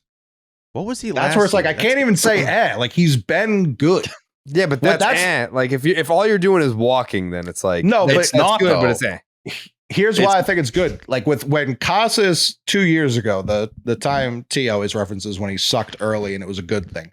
Why I thought it was a good thing then is he wasn't changing up. He was sticking to what he knew worked. This year, he's not doing that. He's listening to whatever anyone shouts at him. Alex and that's Cora. not working. That makes me more worried than 2 years ago when he just sucked and he was still at least sticking to his virtues. He's That's completely the shit that abandoned gets you all. sent down. Right. That's what worries me. I'm not worried fucking at all about Devers. No, there's a difference between being worried and him having a stretch that just isn't that great. Look, Like he's right got now- like a 580 OPS his last 10 games. He's 97th percentile average exit velo, 97th percentile barrel percentage, 99th percentile hard hit It's a bloody percentage. savant. That's a bloody. His expected WOBA is 85th percentile. That's just the ball falling in. And his OPS still, even with the suck, we all agree the suck was there. It's still above 700, which I'm not like throwing him a fucking parade for 700, but with how bad of a start that was, there are guys on the team that are about to pass him in Ks soon. Like he's not even that bad striking out compared to what it was during the suck period. Yeah. That part's disappeared, which has been, I got to be honest, and this is bold, it's been fun to see. I approve.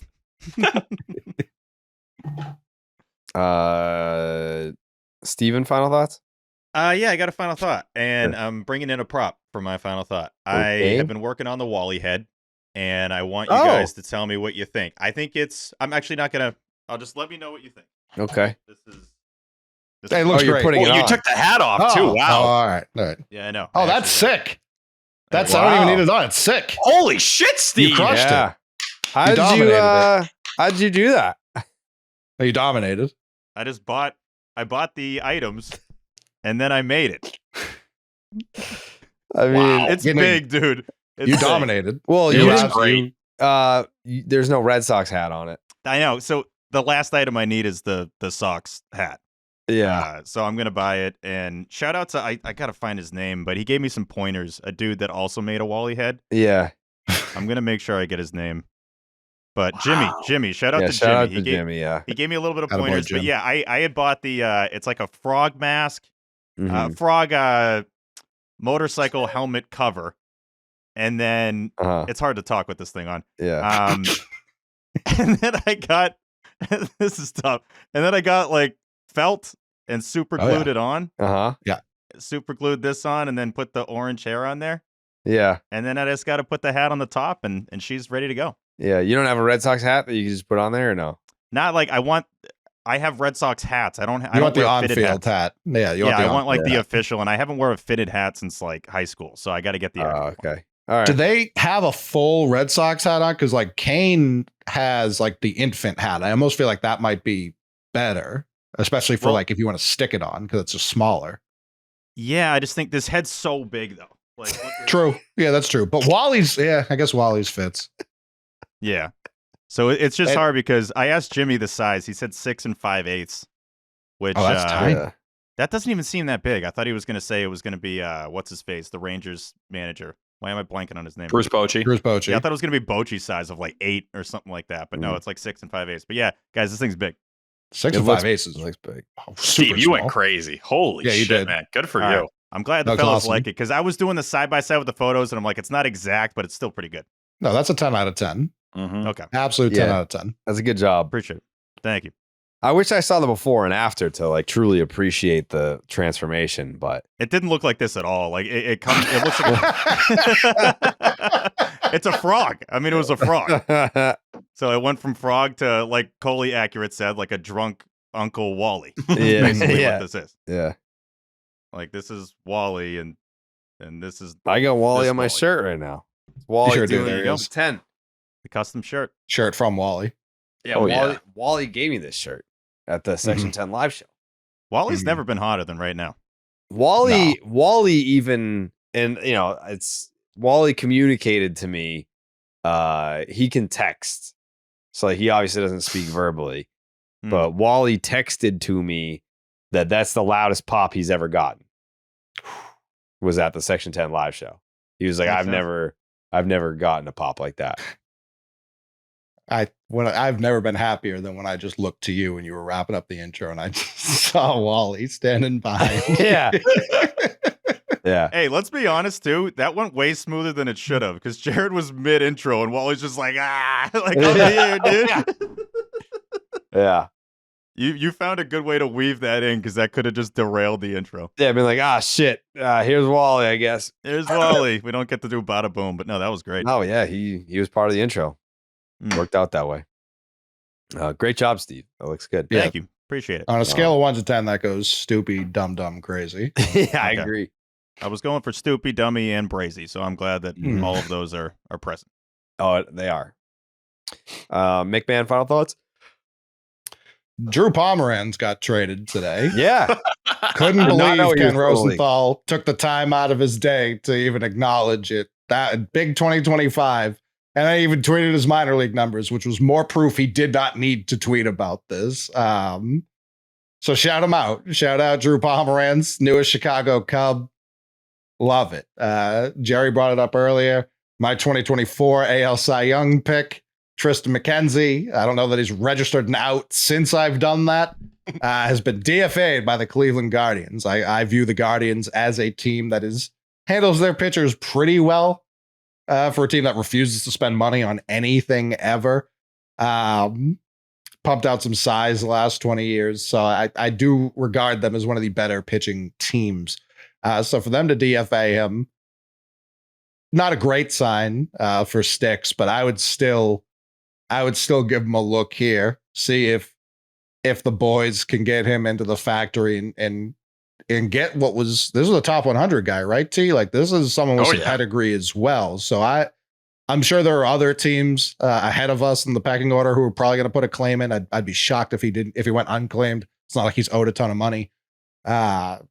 If he does make it through waivers, or if he does get claimed by the Red Sox, that's a worthwhile reclamation project, especially while they have an open 40-man spot still. Or do I have that wrong? They didn't fill that, right? It's been at 39 since they got rid of Fulmer, I thought. Even before that, is that 38? 8, 9, 10, 11, 12, 13. I'm counting. 16, 17, 18, 19, 20. All right, Sox Prospects just has the number, don't they? 39 still. Yeah, they're at 39 on the 40, man. So yeah, I'd be interested in that claim for sure. I'm also quite interested if Ronald Acuna Jr. fucking hates the Braves. You know? Craig's already made a trade with the Braves. It took me seeing Jerry's baseball is dead tweet to realize that this tweet happened, and then seeing the reply, it's like, you put that out publicly? Like, what is this? Crazy. Like, you hit send to everybody? This wasn't like a private message? That's wild. Yeah. They would have benched my ass. Like, damn. He's not wrong. He's not wrong. He's not. But it is calling out your manager and one of your teammates at the same time. It's rough, but he is. If his teammate is what is this his fourth team or third team for Kelnick? Mets, No. Mets, Mariners, third. Braves. Third. Yeah, third. Yeah, but he didn't make it to the big leagues with the Mets. No, but he was like their top prospect when they did the Diaz trade. So Mets fans were always like, that first year when Diaz really sucked for the Mets, they were like, fuck, we shouldn't have given up this guy who the Mariners who were desperate for offense were like, please leave. Yeah. Yeah, Triston McKenzie in 2022 threw 191 and a third innings, punched out 190 batters, and had a 2.96 ERA in a sub-1 whip. Yeah, I just don't know what happened there. I don't either. Injuries, right? Like, wasn't it a shoulder thing that really kind of started all of it? I mean, for the guards to give up on him this year after 4 starts, I mean, granted, actually not even 4 starts, 4 relief appearances. Yeah. Yeah, I mean, the numbers aren't good in those 4 appearances, but to punt on a 27-year-old after 4 appearances, they must know something. He must have options too, no? Like they couldn't just send him down? They sent him down last year and it was just as ugly. No, I know, but I was shocked to see that. Me too. I saw it and I like started licking my lips a little bit, but. And credit to Jerry, the second we said Marcelo had not been playing second base, the Woo Sox just decided to play him at second base. Mm-hmm. They debuted their Von Grissom, Marcelo Meyer, right side of the infield for you. Yeah, he was out of options, by the way. Oh, interesting. Okay, so they had to DFA his ass. Yeah, well, that makes sense. See, how do you find the options? Fangraphs has like it right at the top. Okay, I'm always curious, and I never know where to look. Sure. No, it's by far the easiest way. BREF, it's confusing. The what is this? The Ozark? It's Ozark, right? Oh yeah. Jeremy put it out. Yeah. Section 11. The BJ Bros. Steve in the Wally helmet. And Jake as a king in front of 2 Trevor stories that say Tink and Tink. The double Tink. The double Tink King. DTK. He really is. The Section 11 logo looks hilarious. That looks so stupid. Oh, imagine you did that. That's actually what he floated. I still can't believe it. We got some of the dumbest ideas ever.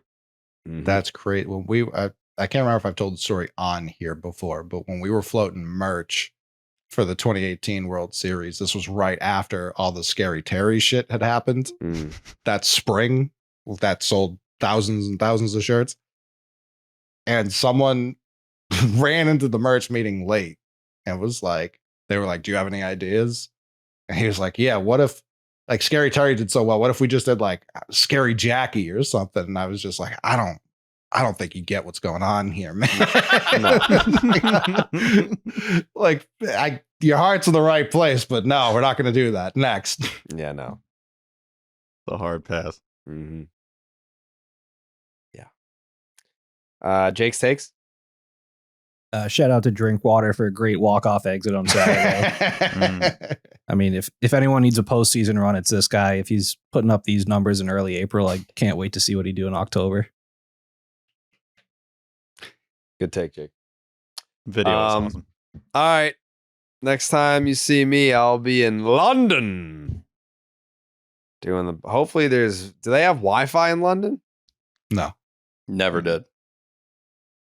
I don't know. I'll figure it out. I might do a little get together watch party thing with the lads. Maybe for that finale, because it'll be what fucking like 6 o'clock or some shit. Yeah, 7 o'clock. You should have some Williams Gummers. Yeah, with the lads. We'll figure something out. That'll be cool. That'll be cool to be in another country and maybe see a Section 10 t-shirt or jersey somewhere. That'd be cool. All right. Enjoy the Mariner series. We'll be back here to break it all down for you. Wow. No haze from T on this episode. None. Damn it. I've been working very hard on it. He switched to hell. He did switch to hell. Yeah, I caught that. I was He like, had what the- 3 hells in a row. Yeah, That was crazy. he was I like, made "In a hell." point. I'm not doing it anymore. Why not?